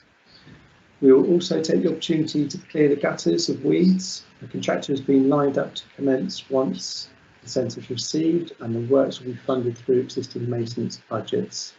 In the meantime, our special maintenance team will undertake a weekly clean of the area. If I pick up some of the points that were raised in the representation, I hope I cover them all off. If I start with maintenance, we've recently had detailed structural conservation surveys completed on a number of our key historic assets, of which Hyde Abbey Gateway is one of these. We are currently updating our asset management plan, which outlines our proposed plan of works over the coming years. Hyde Abbey Gateway is intended to be included within this. We'd also like to review the public realm area too. Antisocial behaviour was raised as well. I do attend a multi-agency meeting, and Hyde Abbey Gateway is picked up in this. But the police have said that they do encourage people to contact 101. The more contact they get, the more inspections and more visits they'll do to the area. And the interpretation display, completely agree, it's dated and would benefit from replacement, and our conservation officer feels the same as well. I welcome any questions. Thank you very much. Are there any questions on this update? Any comments? No? Councillor, not sure who was first there. Councillor Tippett-Cooper. No, thank you, Chair. Since it's really exciting this is going forward, going down. So thank you very much, Mr. Todd, for your hard work on getting this through, and also Councillor Becker. I know you're in liaison with Mr. Todd quite a lot about this, and so it's very good to see it go forward. I really have been fascinated to hear from High 100 representatives tonight, and I'm quite keen to sort of set up, I think, part of sort of an informal town forum heritage group. We haven't got to that yet. Ruining my big oh, sorry. reveal. In any event, I'm very, very sorry, Chair. But in any event, very, very excited about working with High 900 and hearing more about their ideas about heritage and their. Before we go to Councillor Todd, just to say that given the interest we have heard tonight, given my personal passion for this, and I have been a thorn in Graham's side getting this approval through. So I will be proposing when we get to the informal groups that we do establish a heritage group with the specific task of looking at the many heritage assets that we have in the city, and working with groups like High 900 to make sure that we do use them to their best, and show them in their absolute best light. And I think everyone will agree Highgate in its current form is not showing itself in its best light. So we'd love to work with you and to work with the community to improve those assets, and work with the officers to make sure that we develop strategies and plans for those assets. So we will be proposing that when we get to the informal groups. Councillor Todd. I just checked my bank account, and I do need to confirm that I'm a member of High 900. And indeed, I had conflict of interest noted. I had personal but non-prejudicial interest. I can safely say I have not profited from them in any way. Though it did lead to, at one stage, actually dressing up as the ghost of King Alfred and wandering through. Actually, no, it was a different outfit that I wore for the High 900, wandering through town. And yes, I think this is great. There was a reference to an asset management plan which probably sits with the district, and I would just like to reinforce the point that I think it's important that the sort of agreement and buy-in to that asset management plan goes past certainly the heritage group in the city, and also that High 900 are involved in that. So I just wanted to check, because it's not a town forum thing, it's that we formally request or resolve that the heritage group and High 900 are consultees and engaged in that asset management plan. Mr. Botham. Chair, yes, I'm more happy to confirm that. It is a district plan, as you say. It will be making reference to a number of town assets as well, and that's noted. The maintenance and management of our heritage assets will formally be a core section of that asset management plan. So yeah, subject to a group being established, then that would be a proposition to consult. And yes, of course, we consult with external groups as well. Lovely, thank you. Any further questions on this matter? Councillor Ferguson. Yes, thank you, Chair, and thank you to Ms Burns and to Mr Fennell for coming today and raising this issue with us. Specifically, Ms Burns asked whether or not we could help support a public event that's being planned to raise awareness around Highgate, and I just wondered whether or not we might want to ask our new heritage group, when it's formed, to specifically look into what the town forum could do to help support that public event. Yeah, I completely agree. I think that would be very sensible use of the time to engage on that point and to engage with that event. Any further questions? Any debate or just general comment? No? Oh, Councillor Todd. This is more for the High 900 people present. You may recall that I wore a rather poor copy of the. I'm trying to remember the. All too well. Yes, of the what's it called, the helmet from Sutton Hoo. I thought you'd be interested to know that it has actually ended up in Stenning Museum, about 100 yards from the gravestone of King Alfred's Farm. Oh, Really for every family's benefit, but Any other random King Alfred facts that anyone wants to bring to this meeting?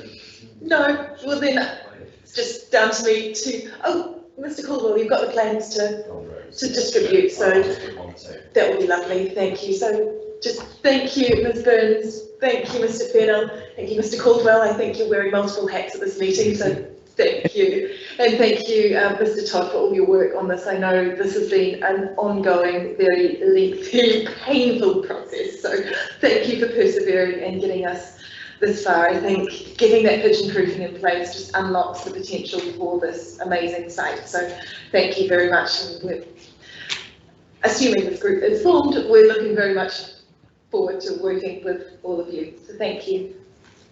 So we now move to the Winchester night bus item, which Mr. Botham is going to be introducing. Thank you, Chair. Yeah, the town forum has supported the night bus since 2012. It's currently subject to a 2-year contract, which was commissioned by Hampshire County Council. That contract has a potential for a 1-year extension, and that the 2 years expires in September 2021. It does rely on the funding received from the town forum, and at the moment that funding is just under £8,000. It's in your accounts, that is in the budget for the current year. The report seeks is whether or not the town board wishes to continue that support. If you do, that will allow the 1-year extension to be exercised. The report does contain some statistics in the appendix, but I would highlight that was the previous appendix. Mr. Massey has been unable to update that because of obviously the experiences over the last year. What Stagecoach has confirmed, whilst they haven't been able to collate figures, that the volumes and usage of the bus throughout 2019 pre-pandemic was consistent with the previous figures, and obviously struggling with that period, but they are anticipating that the demand is still there and could support that under extension subject. Thank you. Do we have questions on this item? Councillor Weir. Thank you, Chair. Can I just confirm that the figures that were shown, do they just cover, and I'm sorry, I did go through quite quickly, the nights, the 3 nights that we support, and is it not the case that Stagecoach actually are running the service all week? We just support it for 3 nights a week. I mean, my understanding is that the figures that are used for the service, but exactly which night they relate to, I'm afraid it's not available to confirm that detail. Yes. Certainly looking quickly at the tables here, it shows just the 3 nights where our money is spent. But my understanding is that a service now runs every night of the week. So, in a sense, we should look at that money spread across the whole week, the value of it, and also that we have the mid-evening service that has been reintroduced as a result of our support for this service. So we've got a lot of value out of it that's not fully represented by this data. I think is the point. Thank you. Councillor Kresk. Thanks, Chair. I guess it's maybe more hypothetical than actually real. I'm just wondering why it is we're funding the bus in the first place, where did that decision come from? And based on that, is there a need for more? Should we be funding more in an ideal world? And why are we funding this relative to Hampshire County Council, I guess is my question. Basically, I'm all for more public transport, doing more. So why are we doing what we're doing? Can we do more? Should we do more? How do we do more? No pressure. A commercial commission, and Councillor Todd probably knows more about this than I do, but it was a commercial commission that the service wouldn't have been sustained without town forum funding. So I think Councillor Weir's point about the value that you gain from the service, I think is a very strong one. Could you do more? You could do more, can you afford to do more, I think is the question, isn't it? It's, the town forum budgets are stretched, but certainly the value gain from the investment here, I think it's demonstrable, isn't it? Do others further understand they do, but Councillor may know more about that? Yeah, I can provide a bit of extra perspective, because I was on the town forum when the plan was agreed. It's not unusual. Several districts, we're not actually a district currently, but several districts fund. So although Hampshire is the primary funder of supported services in the county, other districts do it, and some other parishes do it as well, in order to get services that wouldn't happen otherwise. And at the time, this was effectively because there was a series of cuts to the county support. So generally, there was retrenchment going on, and at the time, Councillor Brian Collett very much had this vision that he wanted to find a way to strengthen bus services in Winchester, and put forward this proposal, backed by the town forum, and I think the general feeling is that for £8,000 a year to effectively end up expanding the bus service, the late night bus service to sort of 6 nights a week, and actually fill in the evening schedules as well, is incredible value. In terms of the future, there is a lot going on with buses at the moment. The county has just committed to a bus partnership. They are preparing a bus service improvement plan, I think for final publication in April next year. As part of our work on the Winchester movement strategy, we are commissioning work to ensure that there is a very strong Winchester chapter within that.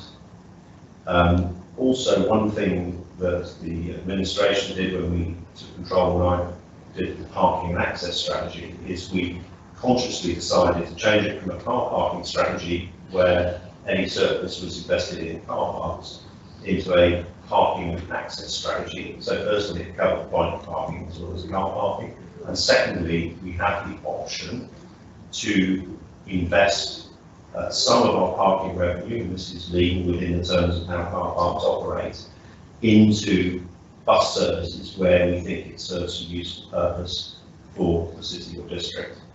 And that's very much our intention. One of the questions I've added to this Winchester movement strategy is what would be the best use of any funds that we might decide to use to further support buses. What is good practice for it? Do we want to invest in routes and frequencies and fares? How exactly can we support the bus service and the bus system in order to encourage as many people to switch from cars to a better bus service in Winchester? So that's the work that's about to start, that we're just in the process of finally scoping and agreeing with our partners at Hampshire County Council. But this particular project has always been a bit of an inspiration to me, because it's shown what you can do if you believe in buses, and I'm very ambitious that we do much more. And when the bus service improvement plan comes out for Hampshire, there will be a strong Winchester chapter, and there will be a strong plan to drive ahead with greater use of buses and better bus services for Winchester and Winchester District. Any further questions? Any debate on this matter? Oh, Councillor Thompson. Well, just like Councillor Todd, I'm pretty passionate about this service as well, having been on the town forum for many years and supported the provision of the night bus. And you've all learnt tonight, the new members here, how we started with the 3 nights. There was quite a gap between the last stagecoach funded bus doing its rounds, and then the night bus coming on stream. And it was purely because we were funding the night bus element of it that Stagecoach then decided that they could run services to fill that gap. And, you know, that's a prime example of us putting a relatively small amount of money in, getting a service that people could enjoy, you know, coming into town, not having to bring a car and getting home safely, but also filling that gap in terms of bus services as well in the early evening, because in some places the buses were finishing their round at about 5 o'clock. It was just ridiculous. So, which didn't help anybody who was maybe in town working, they were sort of left high and dry.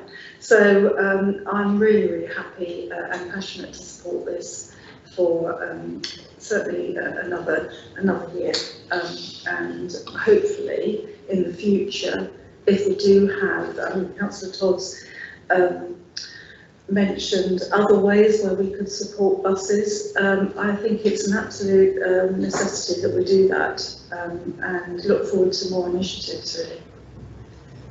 Thank you. Any other debate? Oh, Councillor Ferguson. Thank you, Chair, and I think Councillor Thompson has eloquently summed up the benefits of this, but I fully support us continuing to support this bus service. The question we have often is we look to bus services with a climate emergency hat on, hoping that it will get people out of their cars and onto public transport. What we have to remember is there are many people in our district who don't have the luxury of a car. And so for them, having access to a bus into the evening is vital. Particularly if we try to push forward with a nighttime economy in the city, we could have many more people who are working who also need to get home safely. So I'm fully supportive of it. I wasn't here when at the inception, but I truly hope as a town hall we can do much more. Thank you, Chair. Also offers the opportunity for those who may have been enjoying the nighttime economy to be able to get home safely as well without using private transportation. Any further debate, or shall we move to the recommendation? The recommendation is whether to continue to support the funding of the night bus service, asking the Hampshire County Council to enact the 1-year extension to the current contract from September 2021 in accordance with exception to contract procedure rules 41.1E. Is that agreed? Agreed. The next item we have is a verbal update on the local plan process. I think Mr. Fox is on the line to present this one. Good evening, Chair.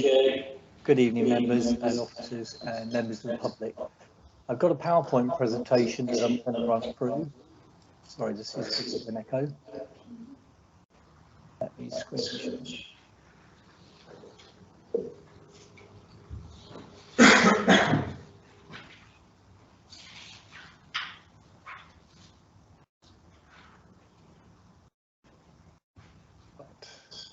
Can you all see that?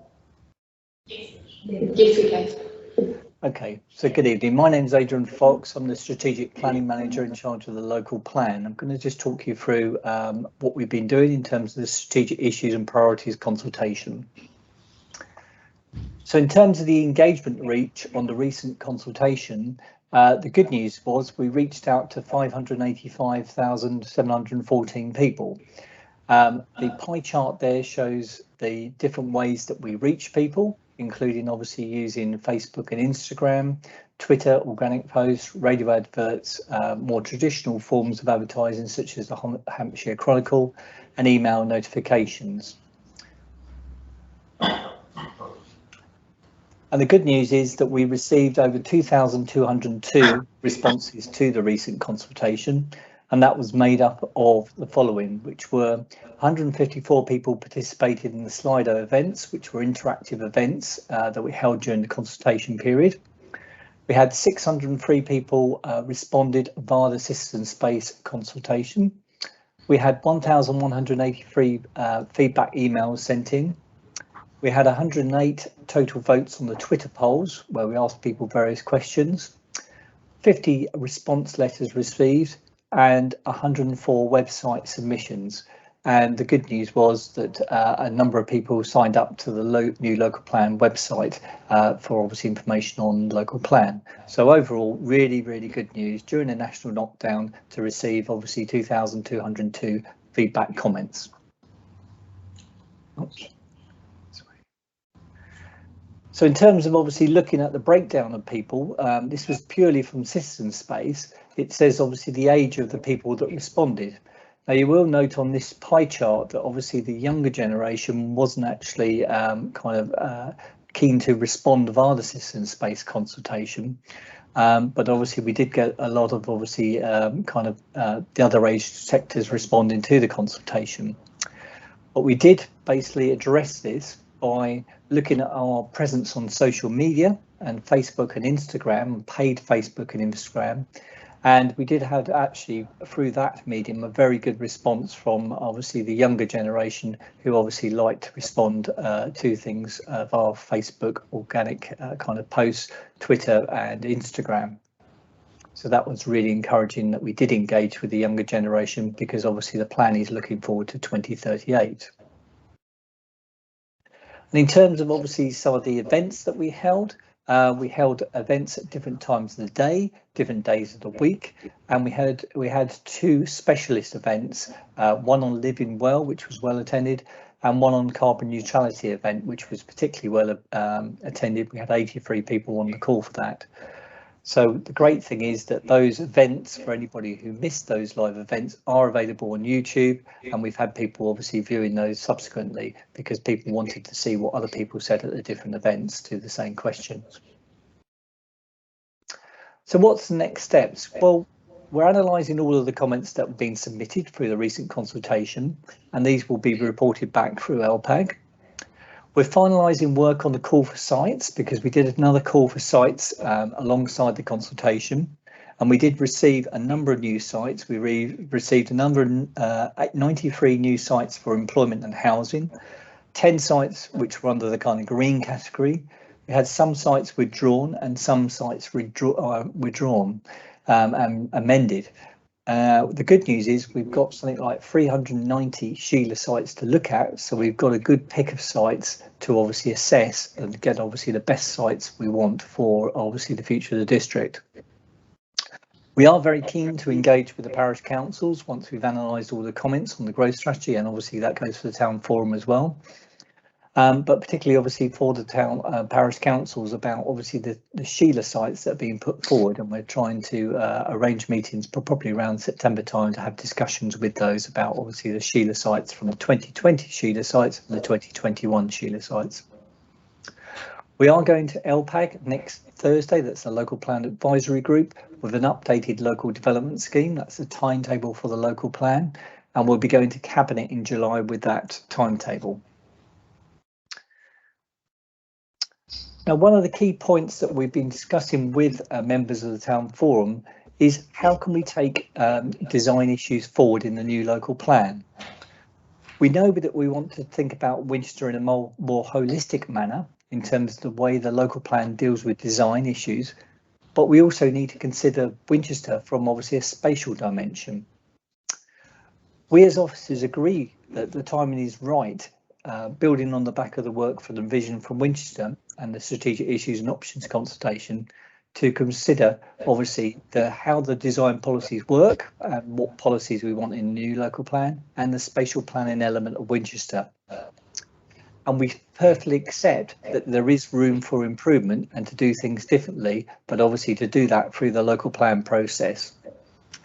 So what we're suggesting is that we convene a series of design workshops.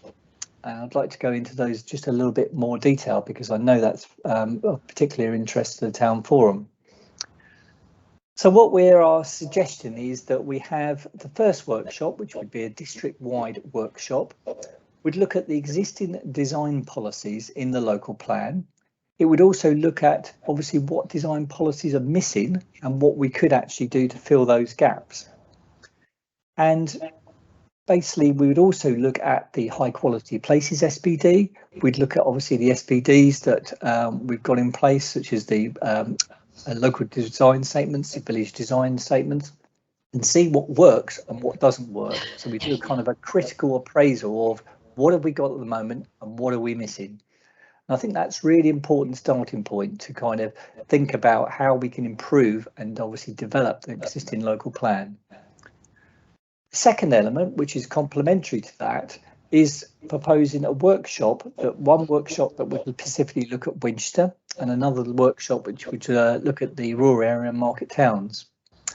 So in terms of obviously how we intend to look at the spatial dimension, what I want to do, and I really hope this is possible, that we can do this face to face, where we kind of have plans on the table and we look at basically what works at the moment. So we can look at obviously connectivity and wayfinding.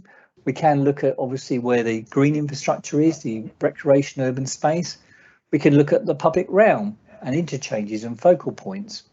And we can look at the activities and uses and opportunities for improvement, and obviously how we can work in obviously the 15-minute city. I think that's a really exciting opportunity to take a step back and look at Winchester and see what we can improve, and what, if we got a lens, if I was in 2038, what would Winchester look in an ideal world in 2038? And I'm really passionate about this in terms of obviously taking forward the spatial dimension.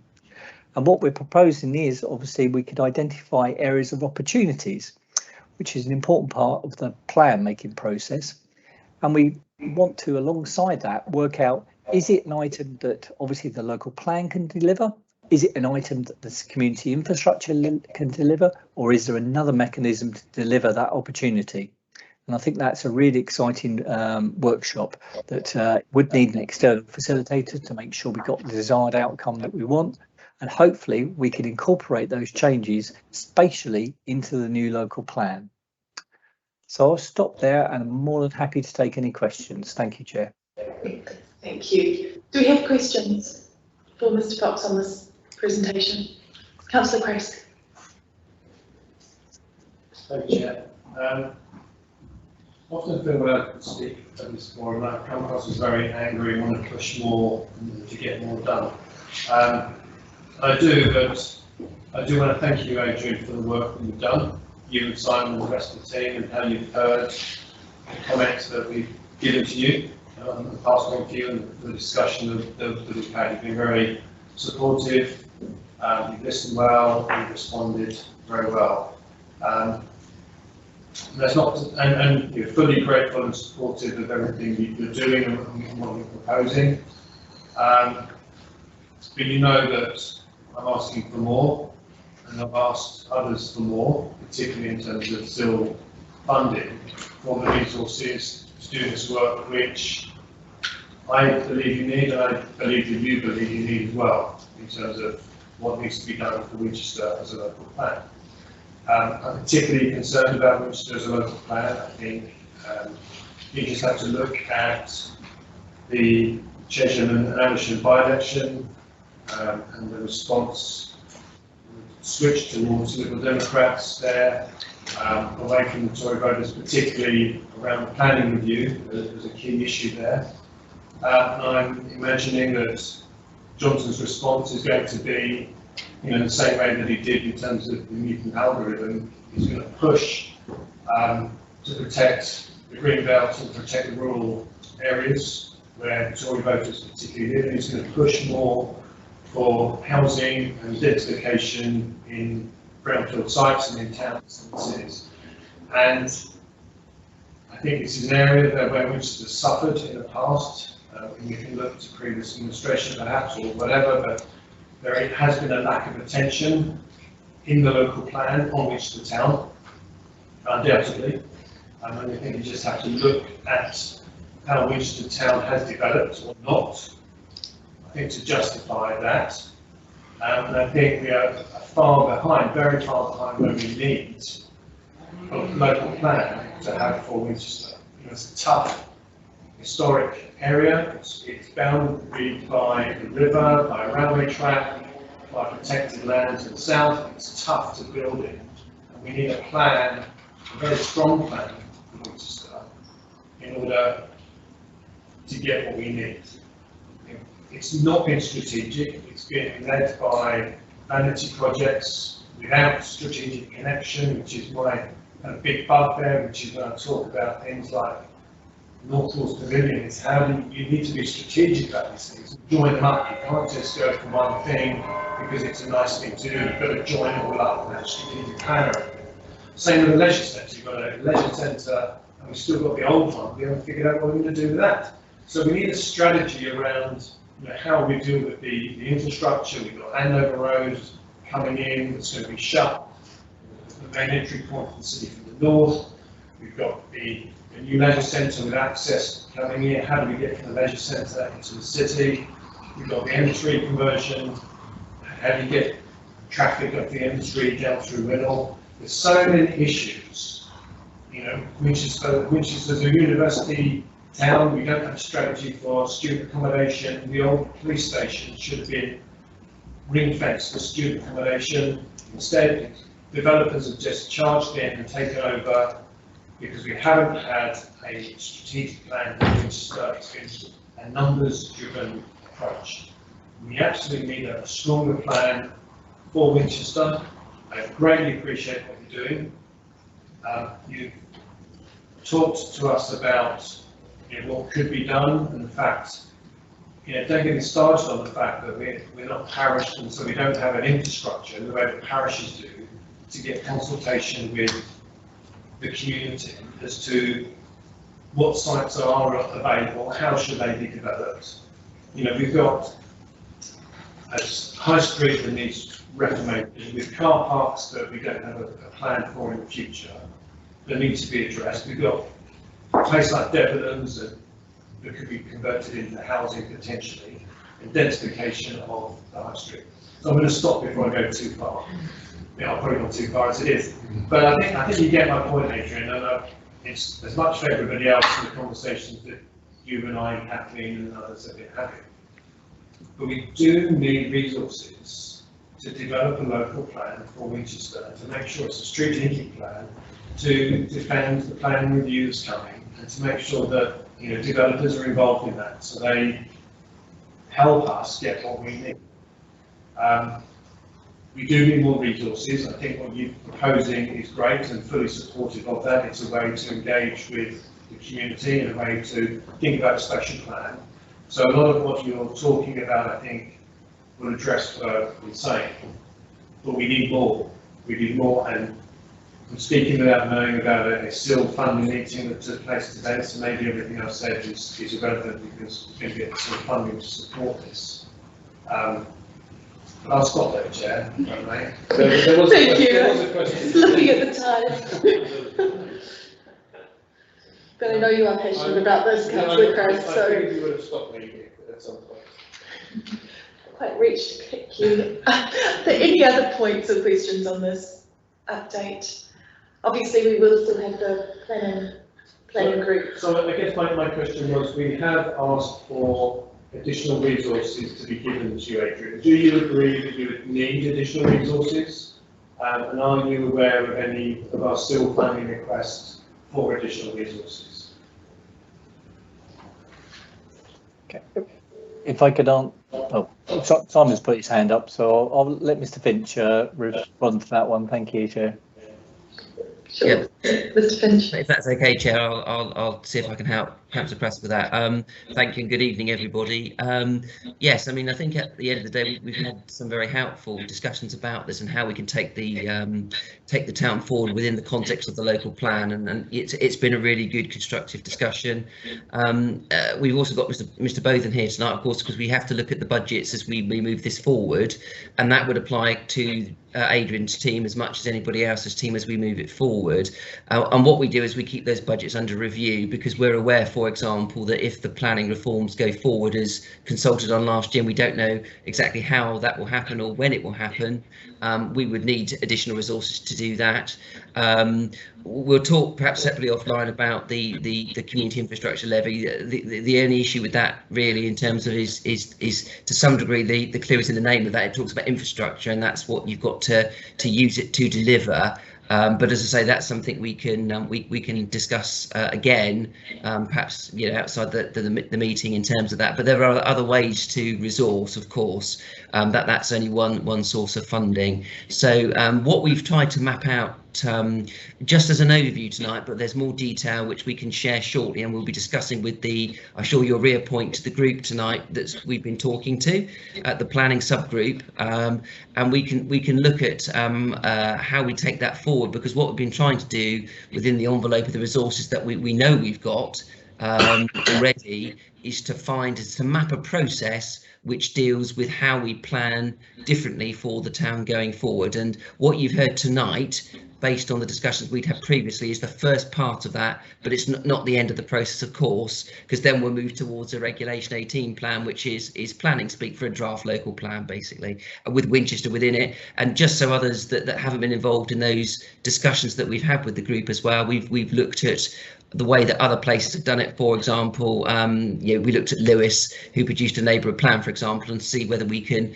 take a similar approach to some of that within the context of our local plan for Winchester. So I hope that's helpful. The discussions will be ongoing, but we have to be realistic in the sense that, given the overall position of the council collectively, then obviously we don't have unlimited resources. We've got a budget, we can deliver the local plan with that budget, we're confident of that, but that budget will need to be kept under review. So hopefully, Chair, Councillor Crass, that's helpful. I don't know if any, Mr. Botham wishes to add anything more to that, because we obviously look at the budgets and we keep them under review, but hopefully that's helpful. Thank you, Chair.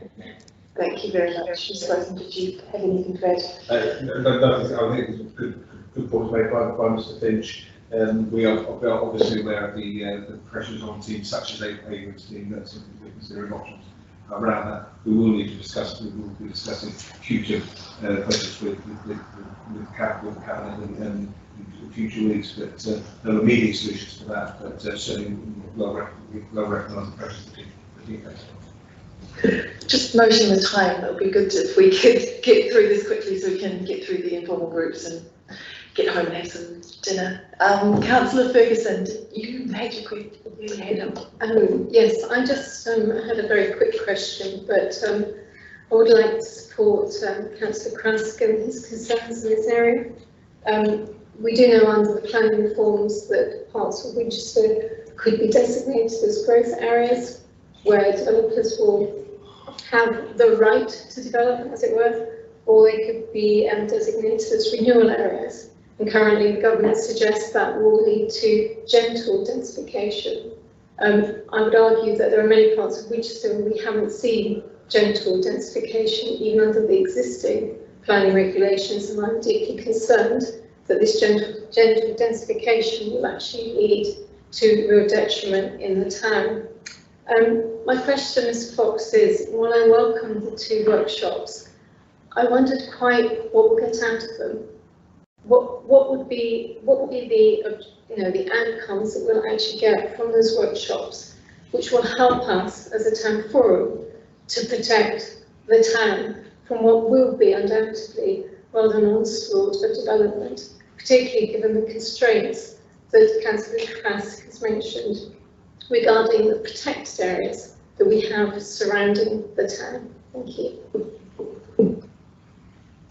Mr. Fox. Thank you, Chair. Thank you, Councillor Ferguson. Well, in terms of the key outputs, I'm very much output driven, and I do want the first workshop to come out with obviously some ideas and some solutions about obviously how we can improve the design policies and what is missing from the current local plan, because we all talk that it's not good enough, but we've now got to roll our sleeves up and actually work out what is it we need to do in the new local plan to address some of those concerns. So in terms of obviously the first workshop, I'm very much output driven.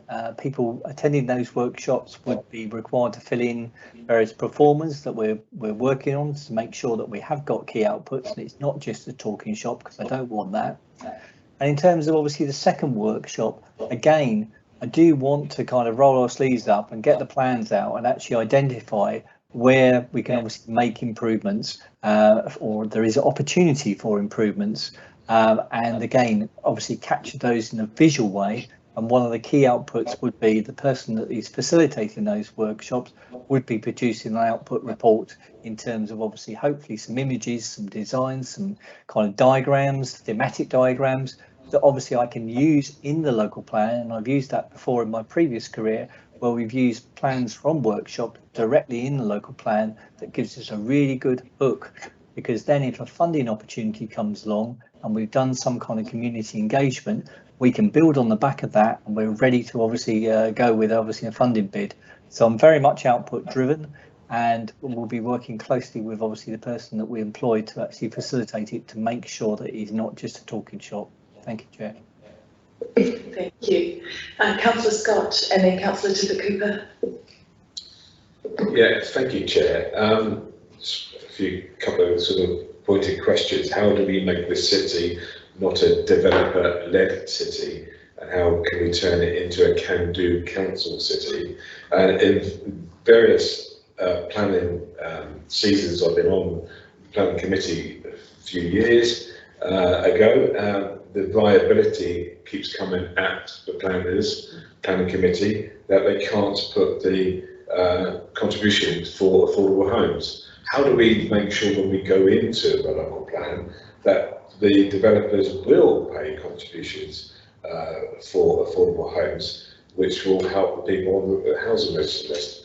One of the facets I like about the council forward plan is under Homes for All, is building communities, not just homes. So how do we also build the infrastructure which we need, as well as just building homes as well?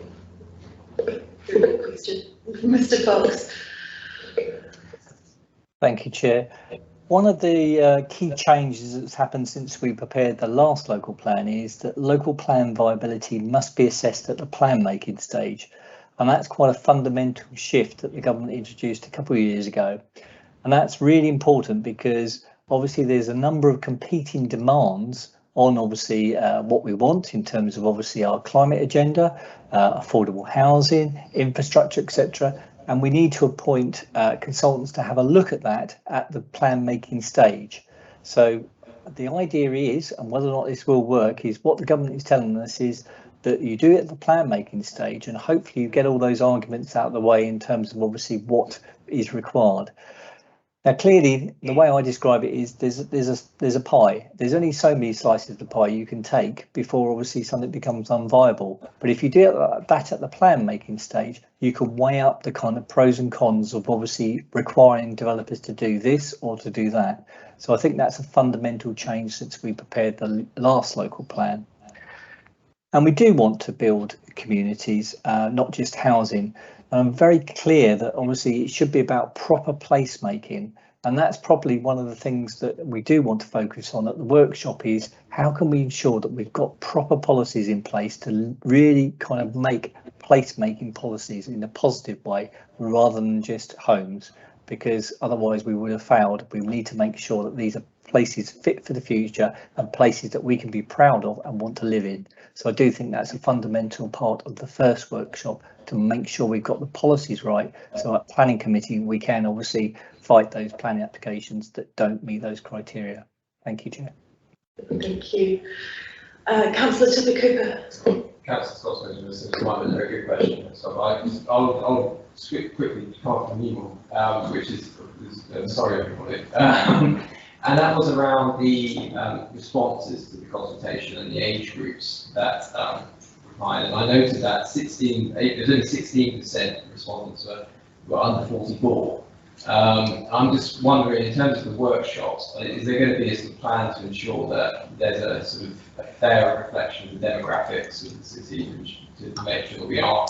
The local plan's very aspirational, and Ms. Fox, you sound very aspirational as well about it. So I'm sort of hoping that the workshops reflect that sort of rural community that we have.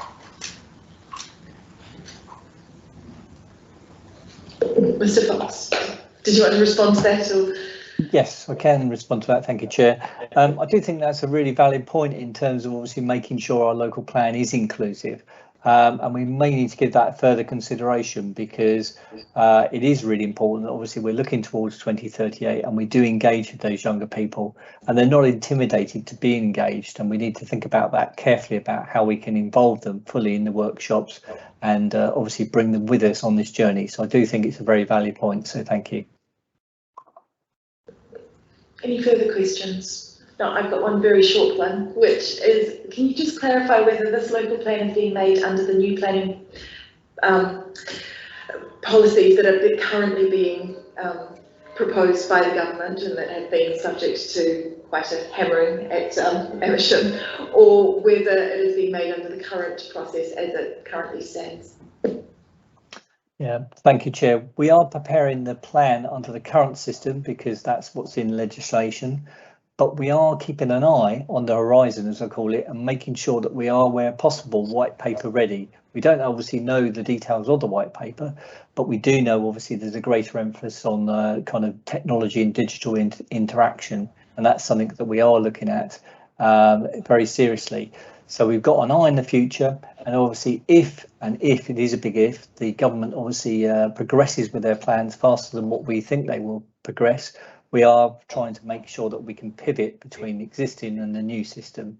But at the moment we are preparing under the existing rules and regulations or legislation. Thank you, Chair. Thank you. Any debate on this? It's not really anything to decide, it's just for information. I just wanted to thank Mr. Fox for all his hard work on this and for the very constructive discussions we have had with you and Mr. Finch on this proposal. I think everyone agrees that the current local plan isn't fit for purpose in respect of Winchester Town, and so we really do appreciate your efforts bringing it up to the right level for a town of this nature. So thank you very much, and I think we look forward to working with you on this in the coming year. Thank you. Thank you, Chair. Thank you.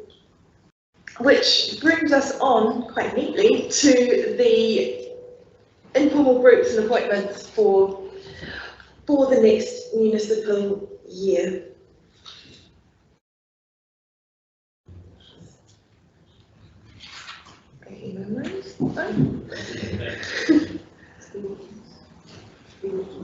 So we currently have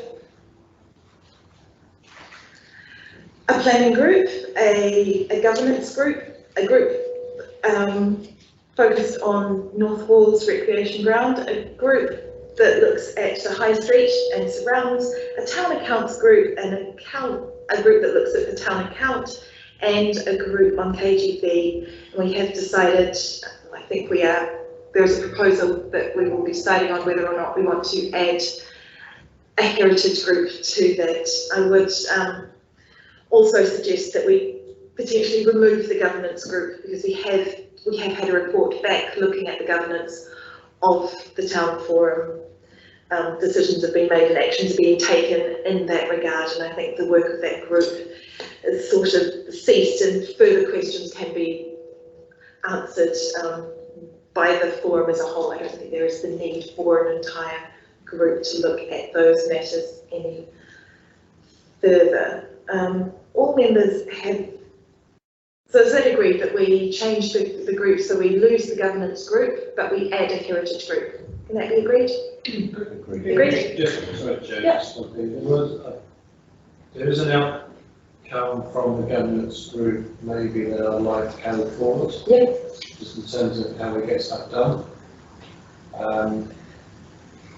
Get stuff done in terms of. Well, what came out of the governance group, and what difference it made, and how can we move forward? So the outcome of the governance group was that the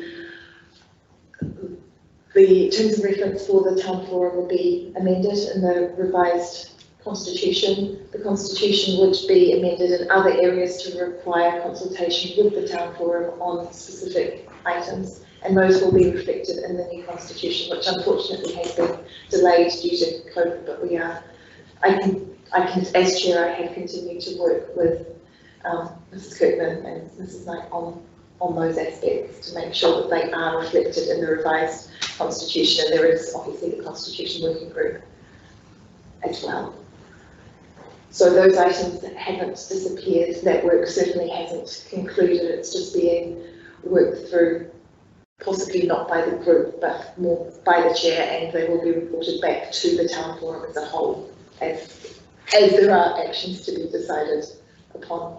Very good. Thanks, Jane. I think you've done a lot of work on that, and I want you to acknowledge that it didn't get lost. No, it absolutely didn't get lost, and it hasn't. The governance work is not complete. It's just whether it's more effective to have a group or to bring it at this stage, to bring it back to the town forum as a whole. So all members have been asked which groups they wished to be part of beforehand. Councillor Scott, you wanted to wait until today, so I wanted to see if... I'm happy not to do any, but that's very kind of your offer. No, but your contributions are incredibly welcome. Please don't feel that simply because you wear a shirt of a different colour you're not welcome in this group. We very much do appreciate your contributions. So on that basis, I will email these through for confirmation, but the proposal is that the High Street group will be Councillor Edwards, Councillor Radcliffe, Councillor Green, Councillor Lerney, Councillor Murphy and Councillor Todd. Cast of thousands, everyone loves the High Street, but just a reminder, it's not just the High Street, it's also looking at the Drury Street and St Maurice's covered project as well, so it does have a broad range of cover. The North Walls Recreation Ground Informal Group, that will be, forgetting everyone's surnames, excuse me, Councillor Ferguson, myself, Councillor Becker, Councillor Tippett-Cooper, Councillor Lerney and Councillor Radcliffe. The KGB group will be Councillor Lerney, Councillor Weir and Councillor Murphy. The grants group will be Councillor Green, Councillor Radcliffe, Councillor Ferguson and Councillor Tippett-Cooper. The town account group will be Councillor Ferguson, Councillor Lerney, Councillor Murphy and Councillor Todd. The planning group will be myself, Councillor Becker, Councillor Krause, Councillor Green and Councillor Westwood. And the heritage group will be Councillor Radcliffe, Councillor, I've lost my train of thought, which W, Westwood, Councillor Tippett-Cooper and again myself, Councillor Becker. Are there any omissions to that anyone recalls? So can those memberships be agreed as well? Lovely.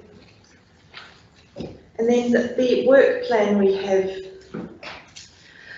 for the year.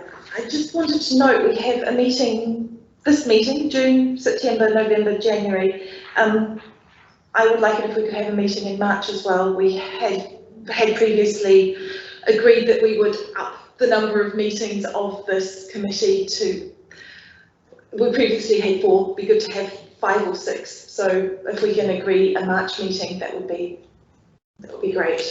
It's not currently showing in the work programme for 2021-2022. So can that be agreed as well? Agreed. I think that covers all the recommendations. Chair, excuse me, there is a scheduled committee on the 17th of March next year. It's just not showing on the paper. So apologies for that. No, that's lovely, that's brilliant to hear. Thank you. So I think the only other recommendation that we need to agree is to delegate to the Strategic Director Services the authority to set the detailed work programme. So can that be agreed as well? Thank you, Mr. Botham, and thank you all. I'm sorry that has been a marathon meeting. Thank you to the officers. Thank you to all of you. Thank you to the members of the public for coming along tonight. Thank you, Councillor Hiscock, for coming to represent the Chair, excuse me, there is a final item on the agenda is the verbal update on the informal groups. Not sure that we have been. Councillor Weir, did you want to give an update on the KGB? That's the only thing that I have noted, but I think we have had an update on that this evening. Yeah, no, I think we haven't, because the groups haven't been formed since the end of last municipal year, we'll leave that for tonight and everyone can report back next time. So thank you everyone.